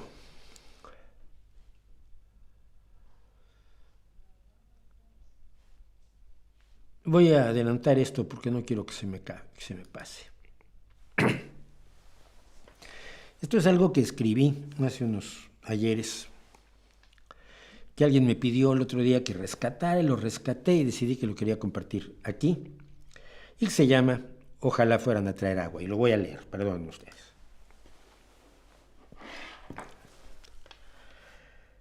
Simplemente me gustaría que fueran... ¿Ven? Ya empecé mal. Simplemente me gustaría que tuvieran que ir a traer agua. Hablo de quienes se ajustan a las ideas del neoprimitivismo, de la falacia de lo natural, de la antitecnología, de las conspiraciones de las empresas y gobiernos, del alternativismo, del antisistemismo, de la crítica de todo porque sí, y de las visiones simplistas que rinden pleitesía a Nuestra Señora del perpetuo acabose. Quisiera que tuvieran que ir a traer agua, que vivieran en una zona alta, de esas que se solían considerar más salubres y seguras que los valles encerrados o los barrancos estrechos, y que bajaran todos los días unos 5 kilómetros de distancia con un recipiente de lámina galvanizada de quizás 5 o 8 litros, con una asa delgada y cortante por un camino de cabras para traer agua a casa con el fin de cocinar. Que bajaran el balde al pozo, lo subieran, llenaran su recipiente para emprender el camino de regreso con el recipiente al hombro, alternando lados mientras suben los 5 kilómetros con su preciada carga de agua, que no saben si está contaminada, pero cuyo aspecto turbio y múltiples partículas indeterminadas flotantes deben omitirse cuando se la lleva uno a los labios. Quisiera que tuvieran que ir a traer agua todos los días, algunos de ellos 2 veces, como ocurre cuando la cabra te patea el balde que dejaste descuidadamente junto a la puerta. Que con esa agua tuvieran que cocinar con la leña que también tuvieran que recoger y cortar. Que cuando echaran al cocido tomates con orificios sospechosos y lechugas con habitantes oscuros, se consolaran diciéndose que al menos disfrutan de un aporte adicional de proteínas. Nada más que tuvieran que ir a traer agua, sin electricidad, sin internet, sin diarios que son su cámara de eco y que les van avisando de qué toca indignarse esta semana. Que a veces tuvieran que llevar no 1, sino 2 recipientes, porque el cura del pueblo, a cuya misa deben asistir los domingos, so pena de ganarse el ostracismo de sus pocos vecinos, lo necesita, lo pide y es obligación de todos servirle. Cuando vas a traer agua, además, no tienes posibilidad de ir leyendo un libro de politología autocomplaciente, lo cual es bueno. Pero tampoco a Lorca, a Hemingway, a Shakespeare, a Cervantes, lo cual es malo. Porque después de ir por agua hay que atender el huerto, darle de comer a las gallinas y al corderito que con suerte estará en condiciones de ser la única carne del año en Navidad. Cualquiera de ustedes puede seguir imaginándose lo que implica ir a traer agua. La ausencia de oportunidades de diversión, entretenimiento, educación, cultura, el salario lamentable que nunca alcanza, de verdad, no alcanza. Es decir, que no da para zapatos, ya no diga usted para irse al cine o de copas con los amigos el viernes. No es mucho pedir. Solo quiero que ellos tengan que ir a traer agua. Después, si eso, ya debatimos.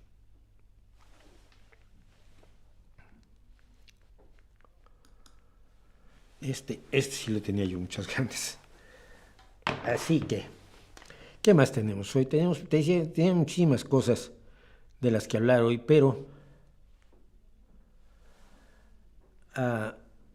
quiero contarles algo de una enfermedad de la que probablemente han escuchado hablar, que es la inexistente enfermedad de Joni Mitchell. Primero que nada, si ustedes no saben quién es Joni Mitchell, pero vieron los Grammys, seguramente vieron a esta mujer que cantó sentada, que ganó un Grammy al mejor disco de folk, que fue una reina absoluta del folk y del rock en los años 60, fines de los 60, principios de los 70, autora de enormes canciones absolutamente inolvidables como Big Yellow Taxi, You're Such a Square o Both Sides Now, que creo que fue la que cantó, ¿no? Both Sides Now, sí.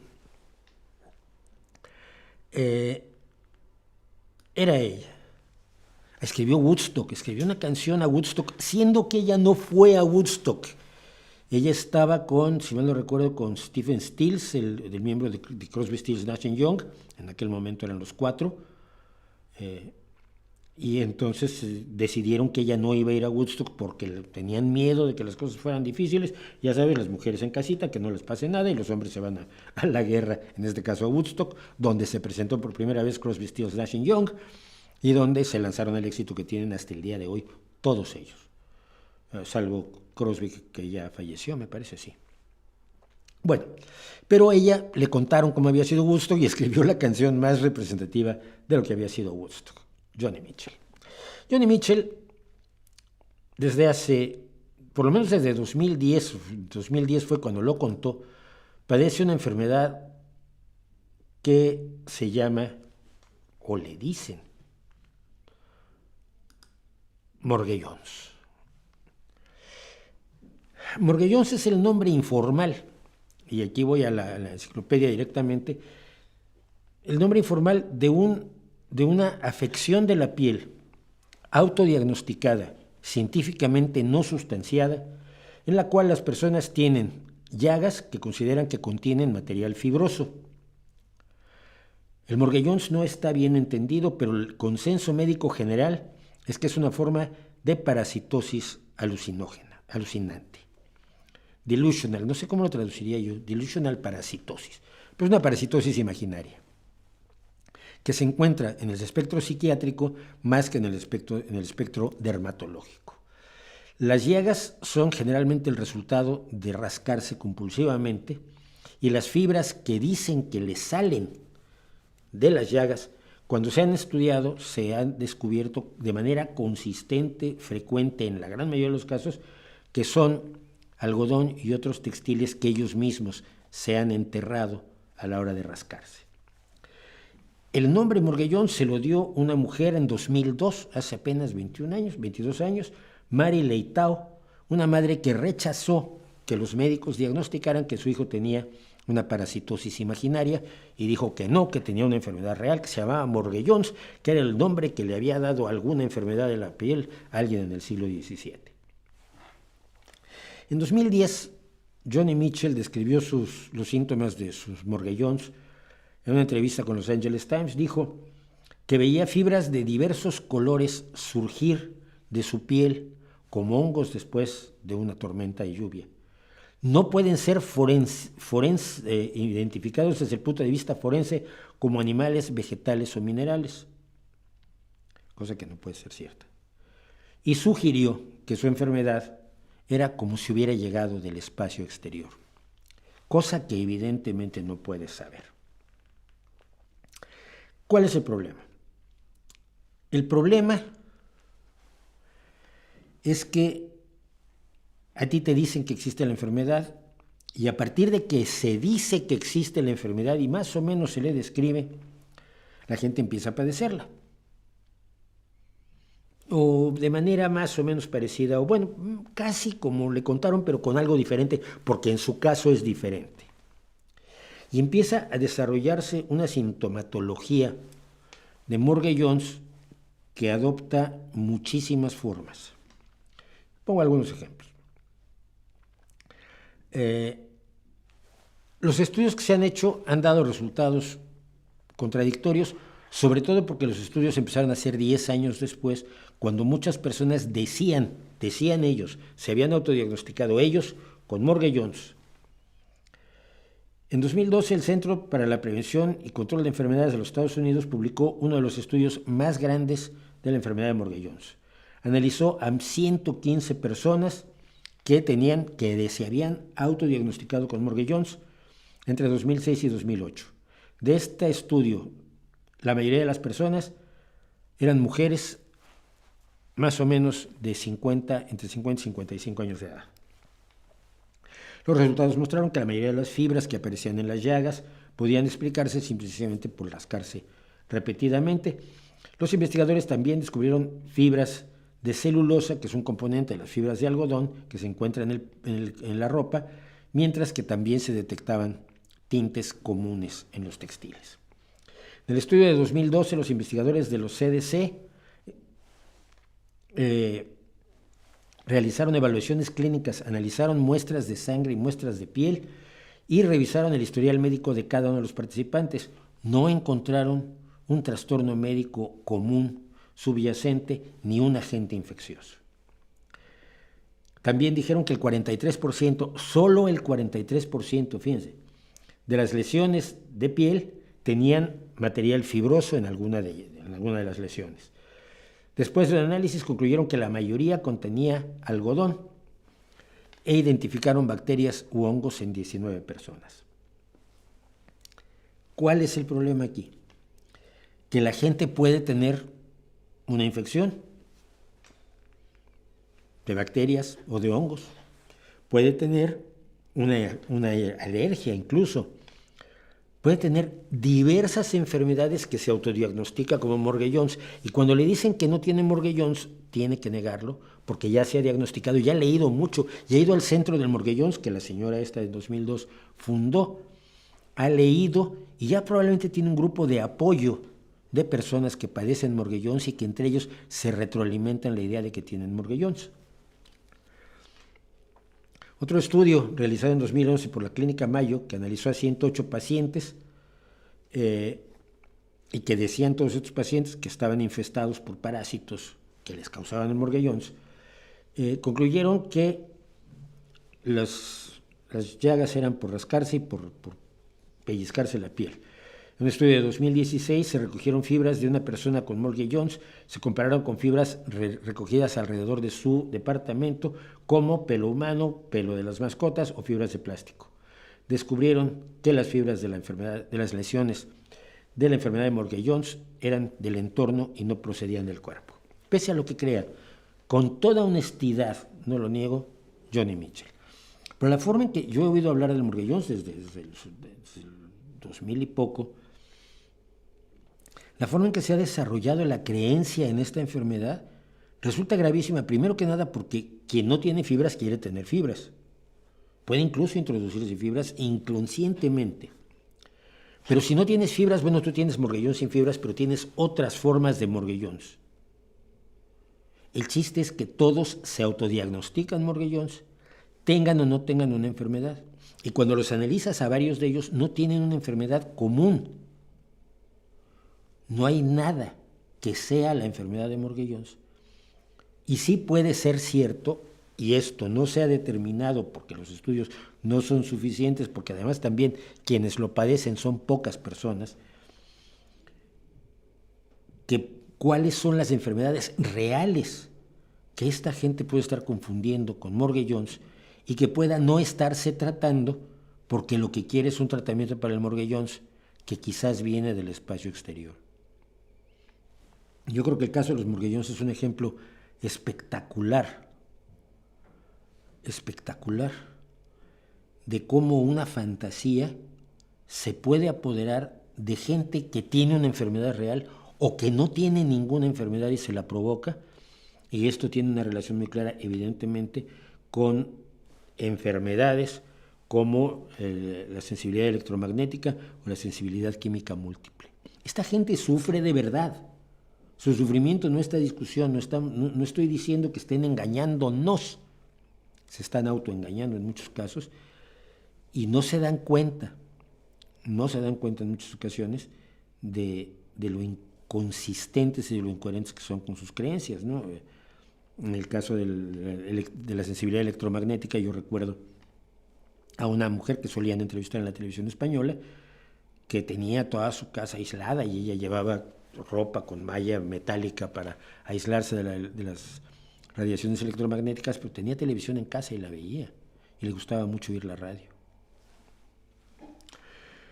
La enfermedad de Jordi, y desafortunadamente esta enfermedad que Joni Mitchell ha sufrido tantos años, que en su propia biografía de 2014 dijo, algunas veces era tan doloroso que no podía usar ropa, no pude salir de mi casa durante años, tenía que arrastrarme por el suelo, se me agarrotaban las piernas con un espasmo de poliomielitis. Ella tuvo poliomielitis, lo sabe. Atacó en todos los lugares donde sufrí la polio. Y esta mujer se ha destrozado, por lo menos, 13 15 años de su vida con una enfermedad que no existe y para la cual necesitaría una atención que nadie, absolutamente nadie, le ha brindado. A ella y a muchos que dicen que tienen esas enfermedades imaginarias, pero de sufrimiento real.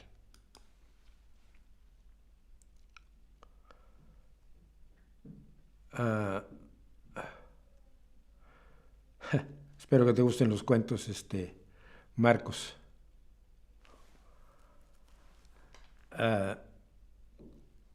No, el libro sagrado, no, la Biblia nunca condena el aborto.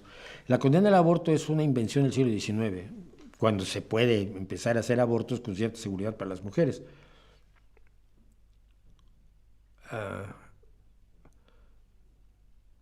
¿Cuáles son los presidentes de la historia que más admira? Madre mía, hay muchos. Y al mismo tiempo hay unos que son primeros ministros, ¿no? Nelson Mandela, sin duda alguna, es uno. Sin duda alguna es uno. En México, Guadalupe Victoria. Guadalupe Victoria me parece un sujeto impresionante, de una entereza moral a toda prueba. En Estados Unidos, por supuesto, Lincoln. Obama me parece un personaje que tiene mucho de admirar. Todos tienen cosas horrorosas, todos tienen cosas malas. Cuidado, cuidado, cuidado. Pero yo no ando buscando lo perfecto, ando buscando lo bueno. Y dentro de lo bueno, pues lo mejor. ¿Qué más? ¿Quién más? Presidentes que me hayan... no son presidentes, son primeros ministros, pero Willy Brandt fue una fuerza impresionante. Olof Palme me parece una fuerza absolutamente impresionante. Gente que impulsa el bien de una manera intensísima desde distintos espacios, ¿no? Me quedaría yo por allí, así de los que me acuerdo ahora. Todo esto siempre, el límite es de qué me acuerdo ahora. Mañana me puedo acordar de un presidente boliviano que era magnífico, pero en este momento no. ¿Qué le dijo Reina Idea a AMLO? No sé, le ha dicho muchas cosas y generalmente todas tienen razón. En todas ha tenido razón. Tuve oportunidad de ver a Jon Stewart, antiguo host de The Daily Show. Nunca lo he visto en persona, he seguido su carrera durante muchos años. Hace una semana volvió al The Daily Show, por cierto. Está de regreso e hizo una cosa absolutamente maravillosa sobre las armas, que ya está aquí en YouTube. ¿Consideras a los médicos iridólogos de la rama de la pseudociencia? Sí, por supuesto. No hay ninguna relación entre el iris y el resto del cuerpo. No hay ninguna relación privilegiada y no hay ninguna forma precisa de determinar que un elemento que puedas observar en el músculo del iris tenga relación con una enfermedad. Es totalmente caprichoso, imaginario, falso. Y yo lo viví en carne propia, porque mi familia, que era muy propensa a creer en estas barbaridades, nos llevaba con un iridólogo. El iridólogo te recetaba, siempre, no importaba qué tuvieras, te recetaba envolturas.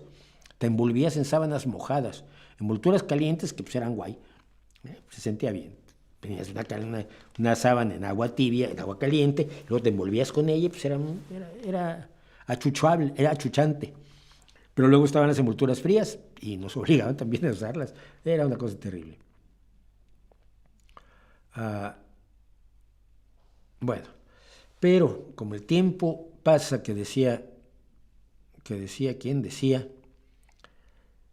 Quiero contarles algo que les va a romper el alma. Yo siento muchísimo lo que voy a decir ahora.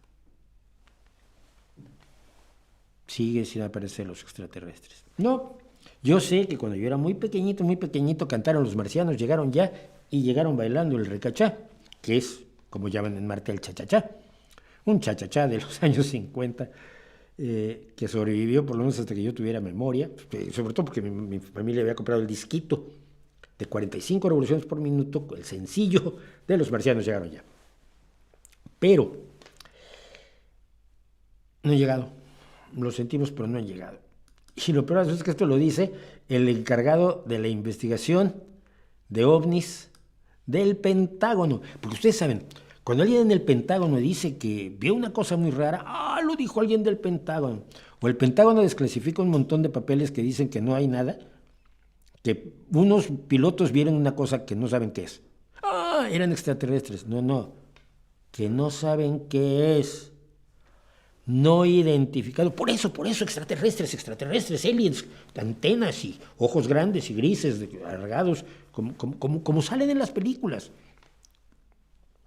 No hay que olvidar que los extraterrestres que se inventaron, Betty y Barney Hill, los primeros contactados, los primeros secuestrados, sacaron la cara de su alien de uno que había salido en la televisión una semana antes. Entonces, sí, como en la tele están, como en las películas, bueno. Entonces, cuando alguien dice que vio algo raro, son extraterrestres. Oye, pues que no está identificado. No, son extraterrestres. O luego sale un chalado, muy buen negociante, esto hay que decirlo, el que sale y dice, es que se encontraron restos orgánicos no humanos. ¡Uy, extraterrestres! Ya ves, yo te decía que tenía que haber extraterrestres. Igual era caca de ratón, que es un resto orgánico no humano. Era una oruga procesionaria, una mosca. Todos esos son orgánicos no humanos. Una rata momificada es un resto orgánico no humano. Una lechuga es un resto orgánico no humano. Pero el chico muy listo nunca dijo no de la vida de la Tierra, sino no humano, y ya dejó que los demás se fueran corriendo con el balón. ¡Ay, sí! No humano significa extraterrestres. No lo significa.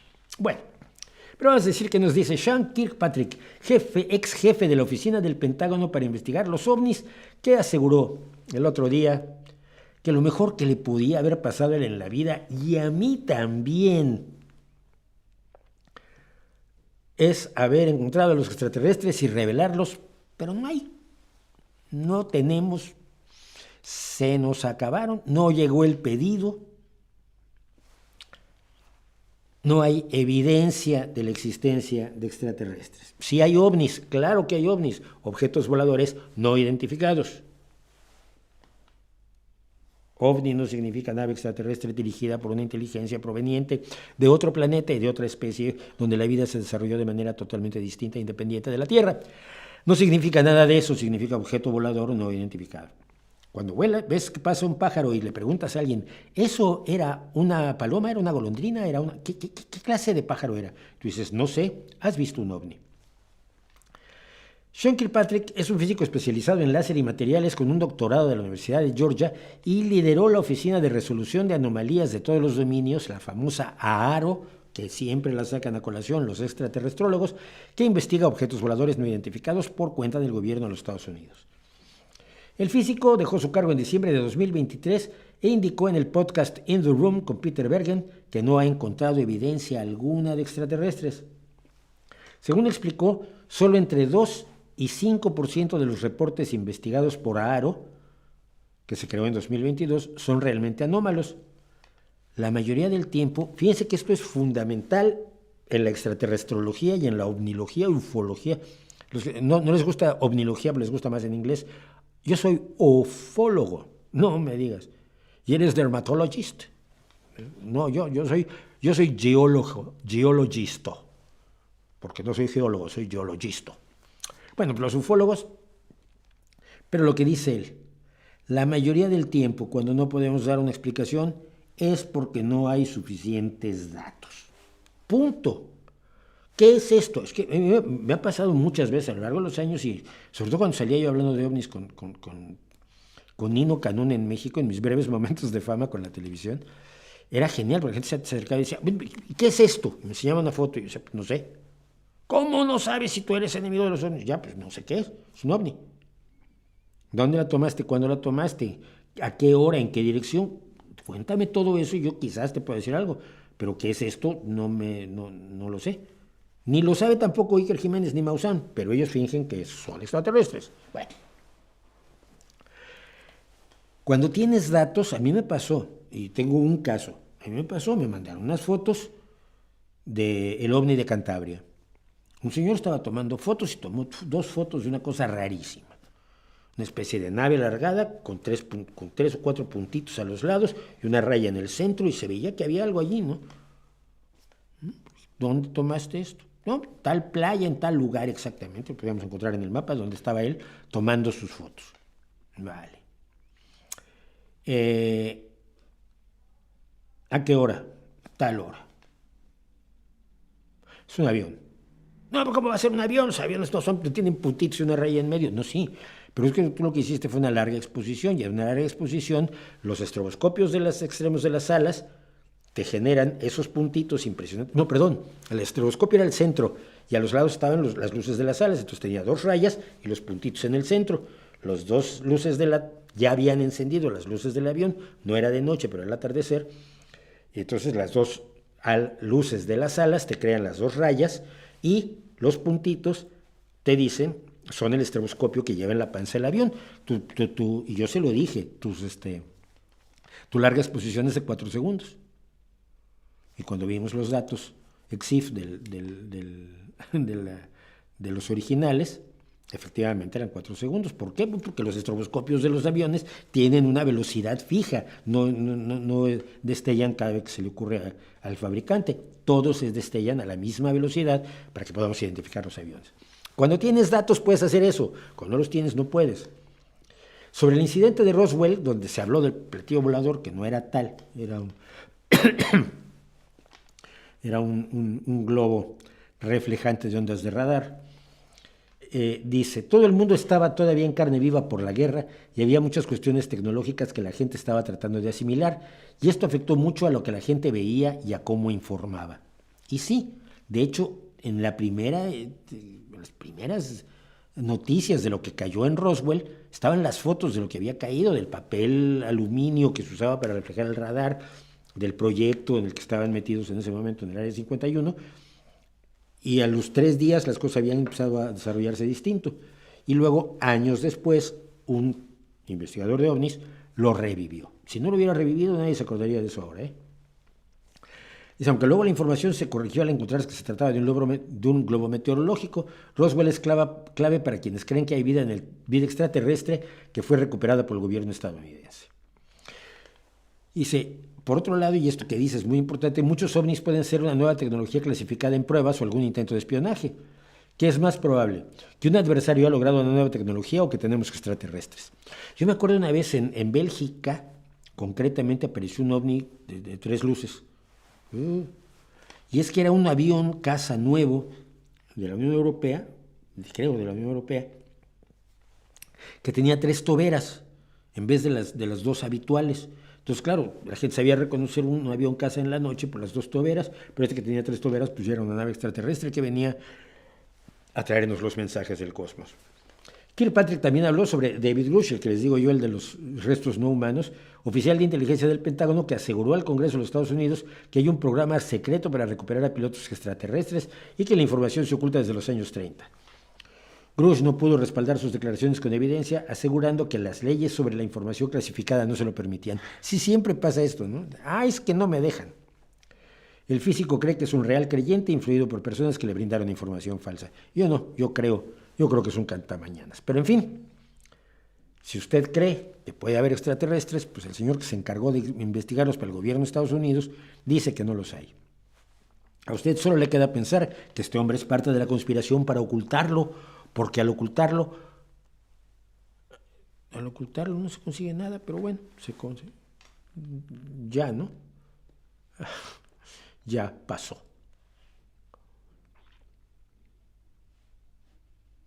Bueno, ¿qué me dicen? El Panteón de Agripa es impresionante, es que es alucinante. El otro día vi una foto maravillosa. El Panteón de Agripa se ha reformado muchas veces, pero una foto tomada con un dron por el óculo del Panteón de Agripa hacia abajo, hacia la parte que es como un altar iluminado.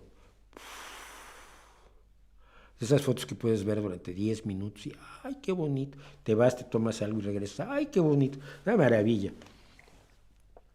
¿Qué le parece Bruce Dickinson, vocalista de Iron Maiden? Me gusta, pero nunca fui muy de Iron Maiden. No. No fui pues de Iron Maiden. Dice Rodrigo que la Sagrada Familia cuando la acaben, ¿no? Pues no la han acabado. Y de Gaudí probablemente la casa Batlló, sí, efectivamente. ¿Le gusta el ska? Sí, me gusta el ska, me gusta muchísimo el ska. Y hay bandas actuales de ska que yo recomiendo en Twitter. Tú no me sigues en Twitter. A ver, a la gente a la que le interesa algo de lo que yo digo, sobre todo de música, porque las otras cosas que digo, pues más o menos lo mismo aquí y en Twitter, A la gente a la que le interesa lo que digo sobre música, tiene que seguirme en Twitter. Hoy recomendé Project Smoke, que es un grupazo, un trío de música tradicional con influencias contemporáneas, de un flautista y un bodranista, el tambor escocés, el tambor escocés y general británico, escoceses y un guitarrista español. Es un grupazo. Hoy recomendé a Project Smoke. Hoy recomendé a Stormseeker, que es un grupo de música de piratas, que la música de piratas es fake, pero puede ser preciosa. Hoy recomendé a quién más. ¿Quién más? Creo que a Charm of Finches. Creo que puse algo de las chicas de Charm of Finches.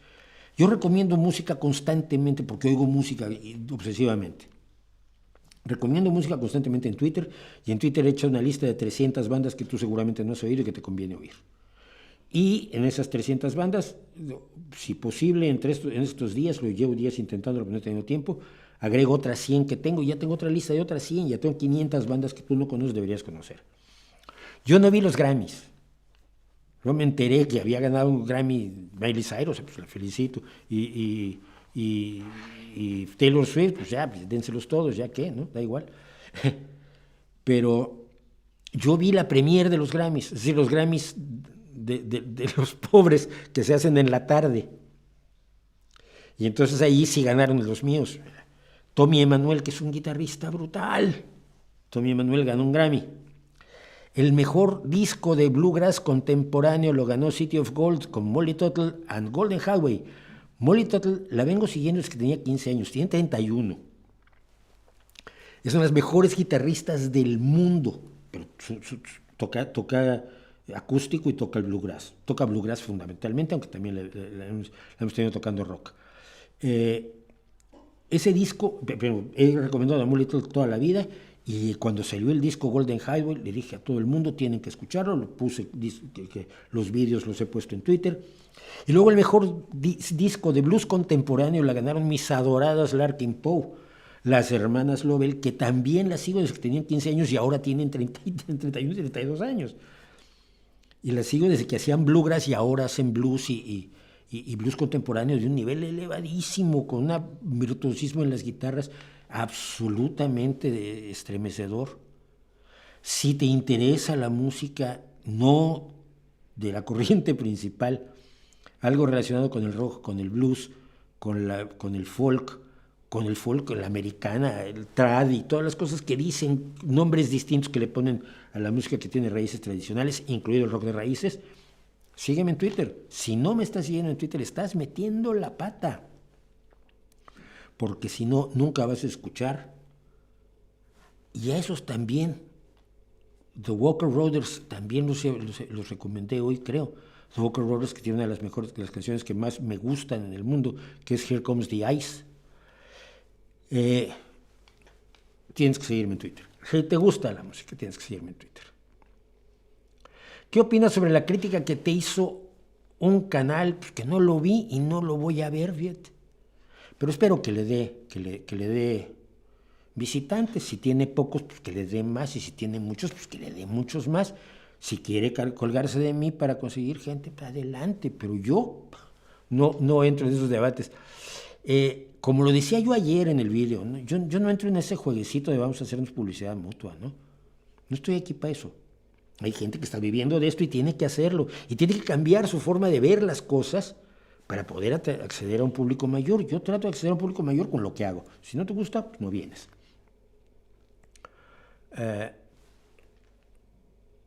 Bueno.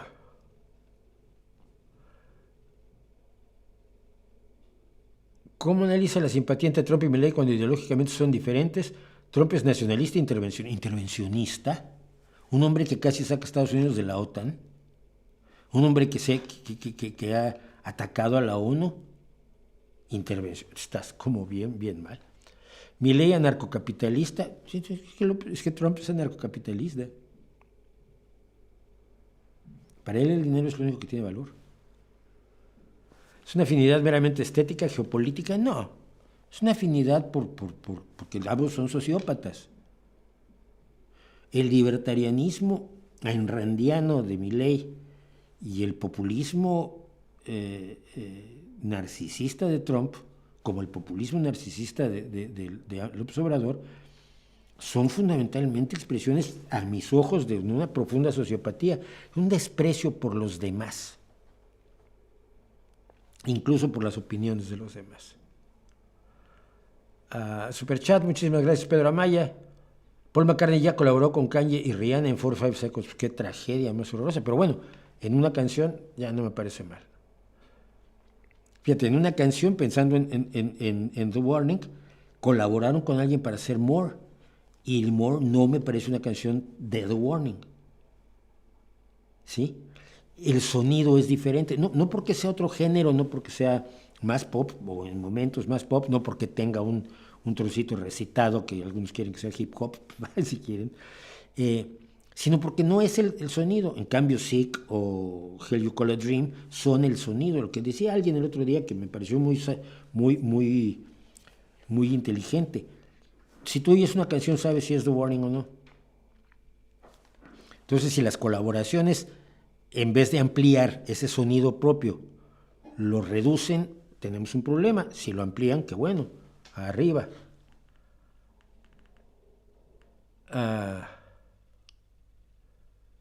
Obrador dijo que regrese a comentar sobre el segundo tirador del caso Colosio. Estados Unidos sacó el artículo del financiamiento ilícito a su partido. Ha sido más paranoide. Bueno, sí, sobre todo porque Tim Golden nos trabaja para el gobierno de Estados Unidos y porque el segundo tirador del Colosio no le interesa absolutamente a nadie en estos momentos.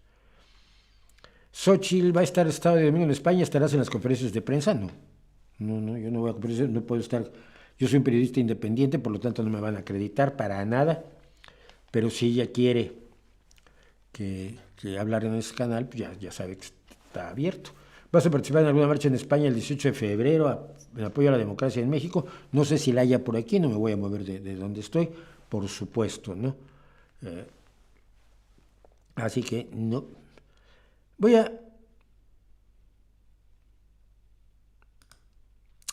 Vamos a ver esto y luego vamos a hacer dos cosas que son solamente reflexiones mías y me van a perdonar si no les gustan.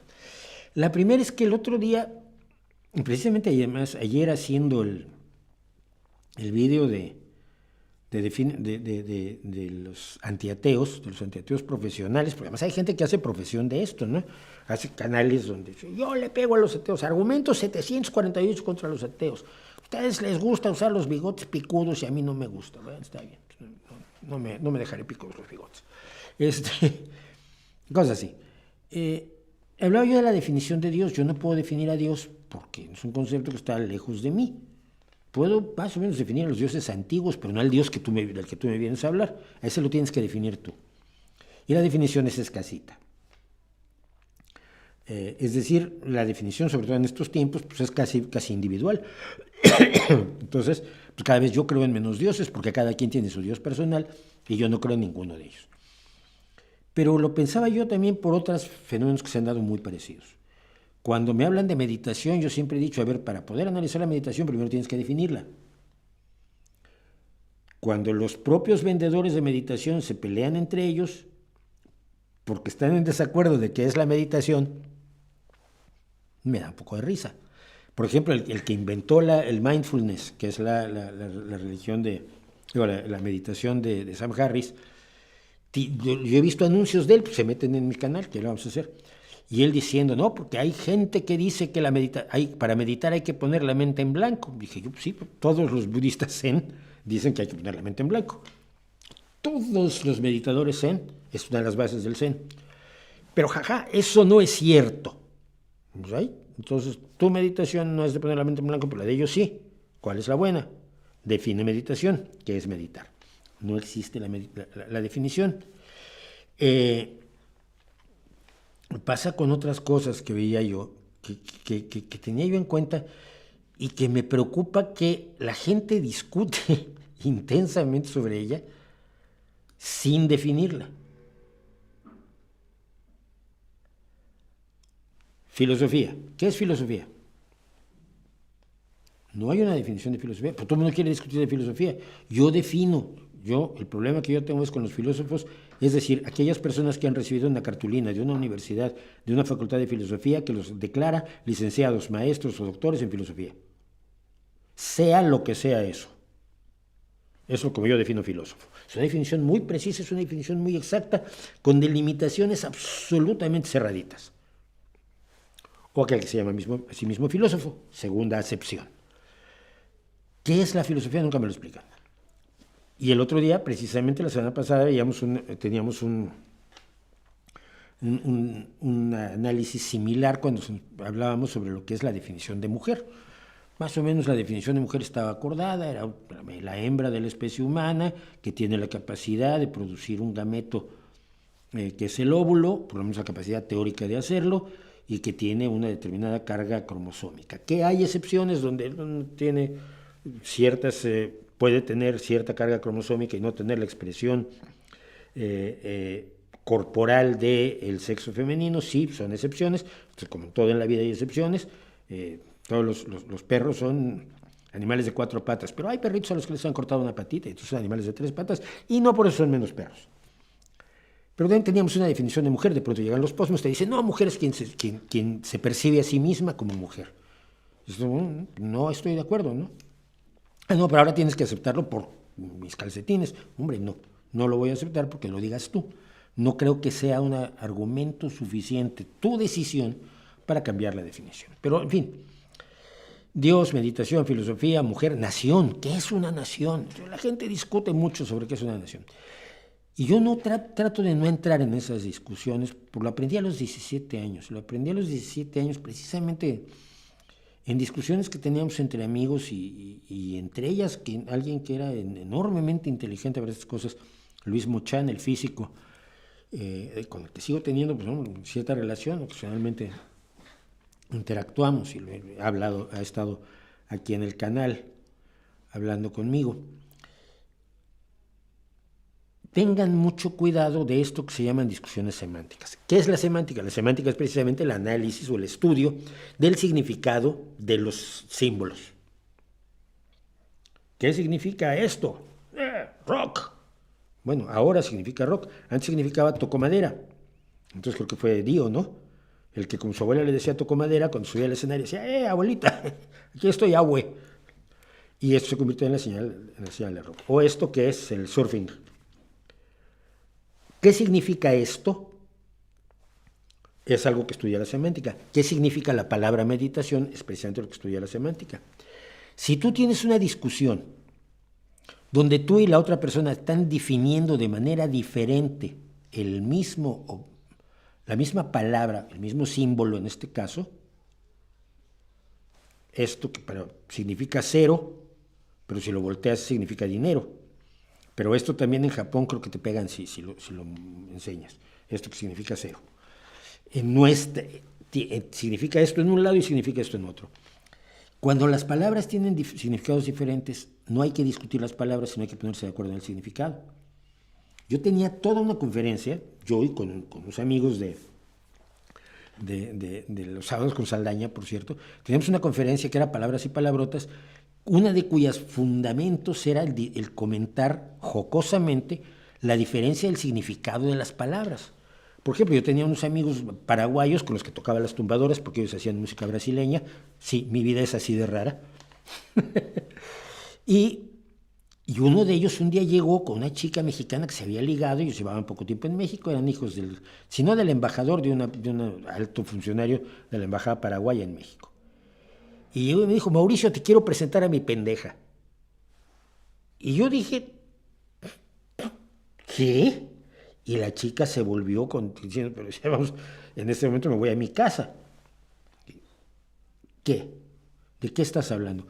Tardamos unos minutos en enterarnos que él estaba diciendo que me presentaba a su chica en paraguayo, y yo estaba entendiendo que él me presentaba a yo y la chica estábamos entendiendo que me presentaba a su imbécil en mexicano.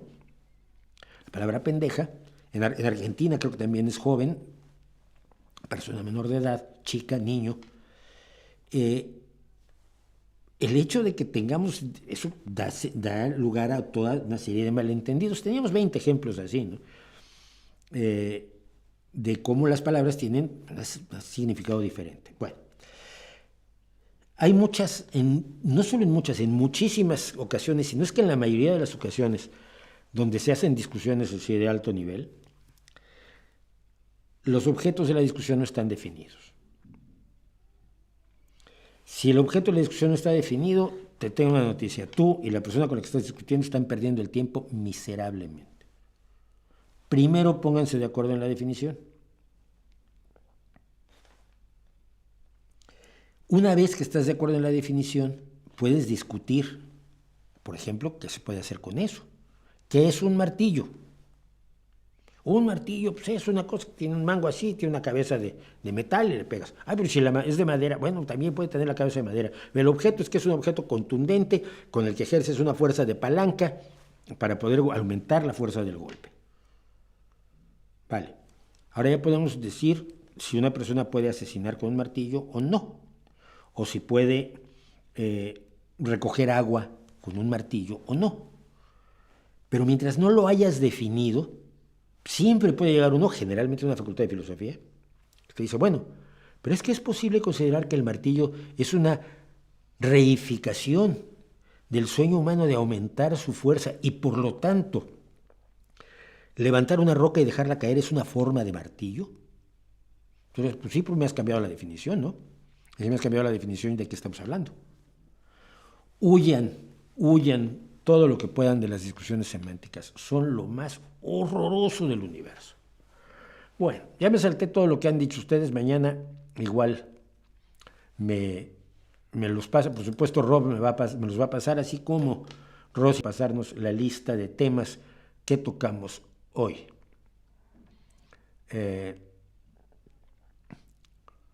Entonces, ¿qué estamos de regreso? Los milagros eucarísticos de la Iglesia. No sé qué investigaciones tenga Ricardo Castañón, pero si me dices en qué revista científica las publicó, igual les puedo echar un ojo. Gracias a Filiberto López por el superchat. Tenía bastante tiempo sin venir aquí. Saludos desde Tenochtitlán, saludos para allá. ¿Qué más? Luego hay unos que se me repiten, es muy raro. Tiñas el pelo y la barba para parecer más joven. Esto ya lo hice y decidí no hacerlo. De hecho, mis hijos se reunieron los tres y me dijeron, no al tinte. España es un país enormemente gerontofóbico. O sea, tú puedes encontrar presentadores de la televisión de 80 años en el Reino Unido, por ejemplo, ¿no? Sin problema alguno. Pero en España no, en España todo el mundo tiene que tener máximo 40, 45 años. Entonces, consciente yo de la gerontofobia española, sí me teñí el pelo y la barba durante muchísimo tiempo. Esto es teñido. Pero me gusta mi imagen así y creo que mis hijos tenían razón al hacer que me dejara el pelo blanco. No tengo ningún problema en esto. La diferencia entre Estados Unidos y Brasil: un juez de la Corte Suprema ordenó a Bolsonaro entregar su pasaporte debido al juicio al que está sometido por el intento de golpe de Estado que hizo. Eso en Estados Unidos no pasa, porque si no Trump ya habría entregado su pasaporte. Bueno, ¿qué hay del nuevo orden mundial? Busca el vídeo sobre el nuevo orden mundial que existe en este canal. Y yo voy a terminar hoy contándoles esto que tenía yo también ganas de contar hace tiempo y que no sé por qué se me pasó y ahora no lo encuentro. Tampoco era muy relevante que tuviera un letrero, puede sobrevivir sin el letrero. Pero vamos a hablar de las muchas vidas.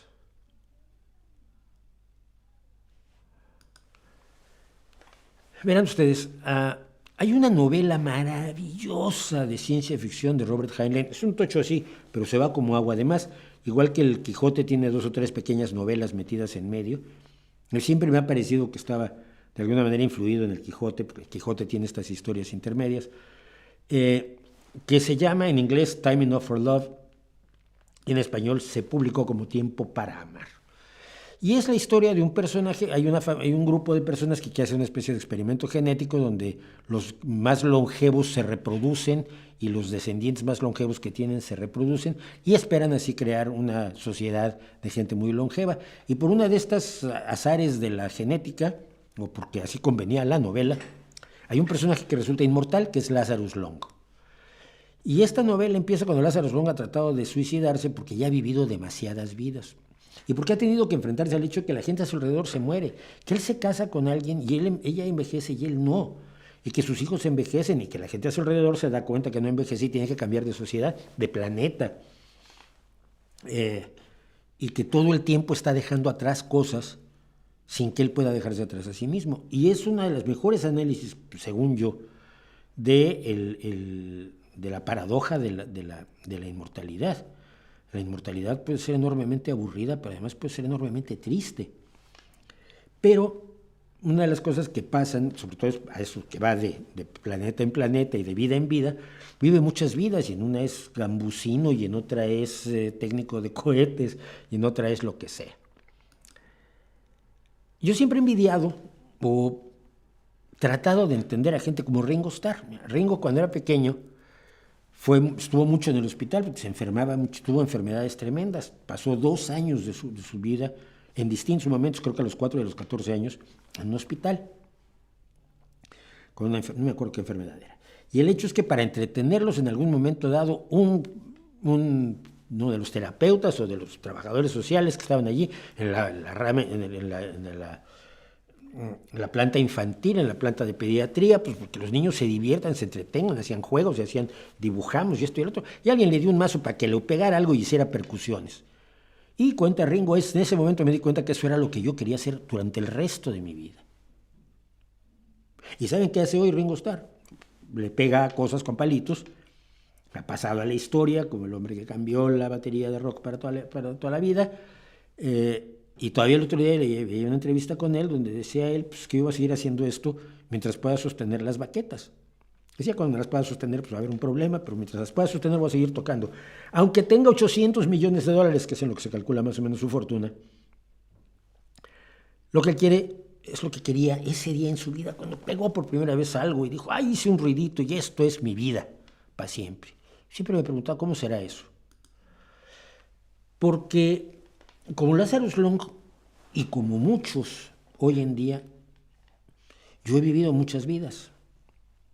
Yo estudié antropología, luego estudié psicología, luego me iba a dedicar a la música, luego me dediqué a la literatura, luego me dediqué a la fotografía. En el proceso fui productor de audiovisuales, me hice fotógrafo también, aprendí a la programación de ordenadores, de computadoras, aprendí a hacer vídeo, aprendí a editar audio, aprendí a dirigir audio, aprendí a escribir guiones, aprendí a escribir novelas, aprendí a escribir cuentos. Dejé de escribir guiones, novelas y cuentos.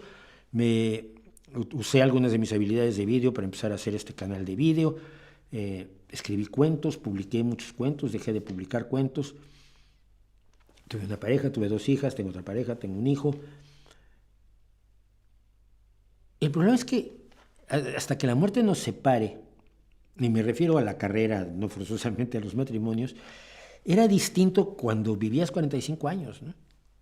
O cuando tenías por lo menos en tu cabeza la idea de que yo voy a vivir 45 años, pues, me voy a dedicar al violín, solo voy a hacer el violín durante toda mi vida. No el violín, que puedo yo entender todavía más las pasiones artísticas.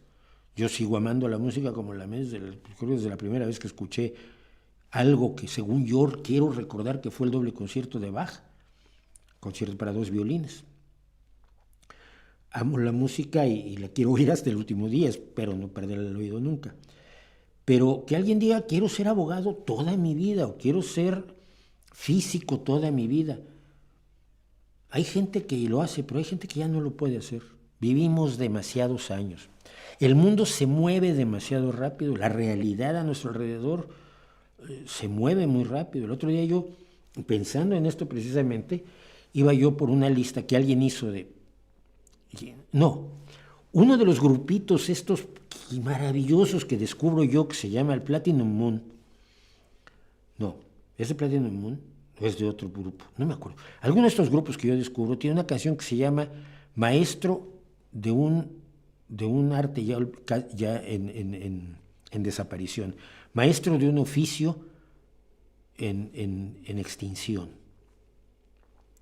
Y tiene ahí un señor que está soldando como un amplificador de bulbos, de tubos de vacío, o un radio de tubos de vacío, porque es un oficio en desaparición, es un oficio en vías de extinción. Me acordé de lo mucho que yo aprendí, que no sirve para nada, para nada. Revelar película en blanco y negro y en diapositivas, con proceso E6, que era el que se usaba para las diapositivas Kodachrome. Hacer precisamente la programación del ordenador para los espectáculos de audiovisuales que hacíamos con 30 proyectores de diapositivas. Era emocionantísimo.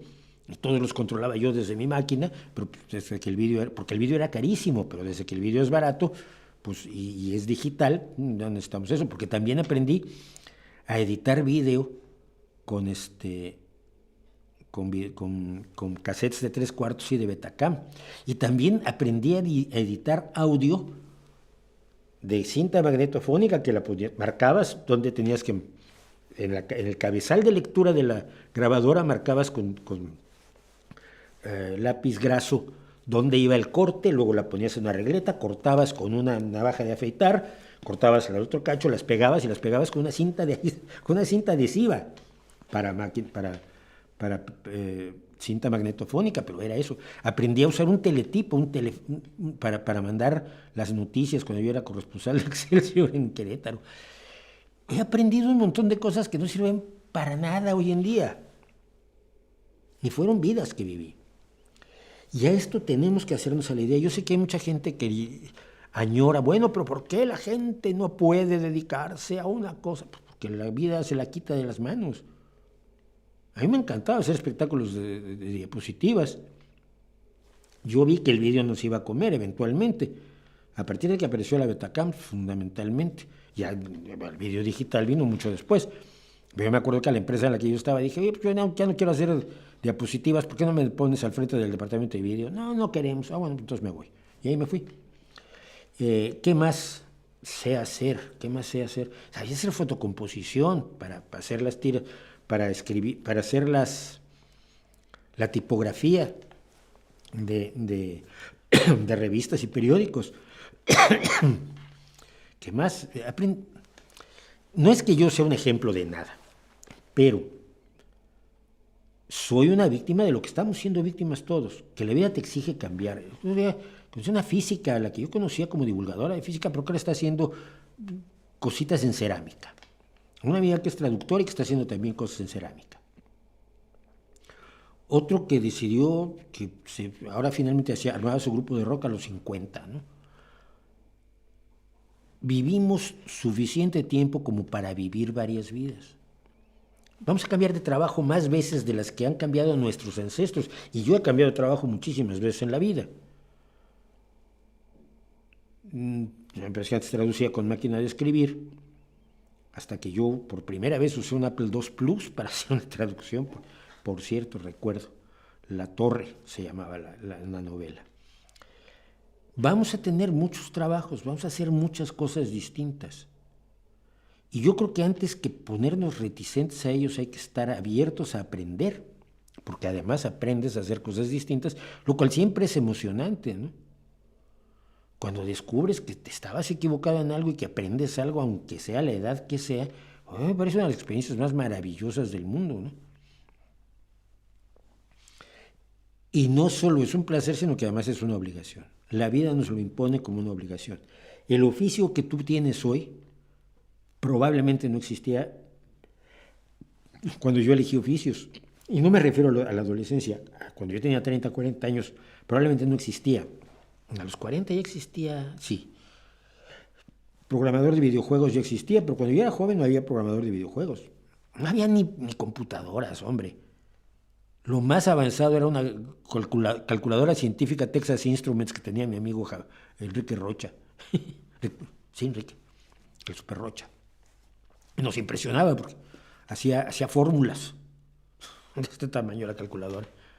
No había computadoras, no había internet, no había muchas cosas para las que hoy se necesita la participación de la gente. No había, por supuesto, gente encargada de SEO. No había nada de eso. Y lo que sí había, pues lo hemos tenido que ir dejando atrás. Ya no hay quien arregle televisores que tengan cinescopio, porque el cinescopio ya no se usa, porque ahora se usan pantallas con un concepto totalmente distinto. Ya no hay posibilidad de hacer lo que se hacía en el pasado. Y tu presente de hoy es tu pasado de mañana. Eso es finalmente a donde quiero llegar. Y en tu pasado, en tu futuro, en tu presente de mañana, cuando esto sea el pasado, vas a tener que haber adquirido nuevas habilidades y probablemente estés haciendo algo totalmente distinto que ni siquiera existía hoy. Un oficio completamente nuevo. Y yo creo que hay que adoptarlo, y hay que abrazarlo, y hay que celebrarlo, y no hay que llorar por ello como lloran aquellos a los que me gustaría que fueran a traer agua. Y con esto y poco más damos por terminado esto, que ya me fui hasta las 10:03, y yo tengo perro que pasear, niño que acostar y trabajos que terminar. Así que los dejo con todo lo demás que hubo en el chat. Espero que lo hayan pasado bien. Nos vemos la semana próxima, el miércoles, a ver si hay vídeo, que todavía no estoy muy seguro que lo haya, pero espero que sí. El miércoles hay vídeo a fondo y el jueves nos vemos aquí en nuestra maravillosa revista semanal, que hoy fue respetada ni más ni menos que por la señora Carlota y sus borrascas de 180 kilómetros por hora que si ocurren, están ocurriendo afuera de aquella puerta. Mientras tanto, los dejo con sus propios pensamientos. Nos vemos la semana próxima y ahí les dejo mi reputación para que la hagan pedazos.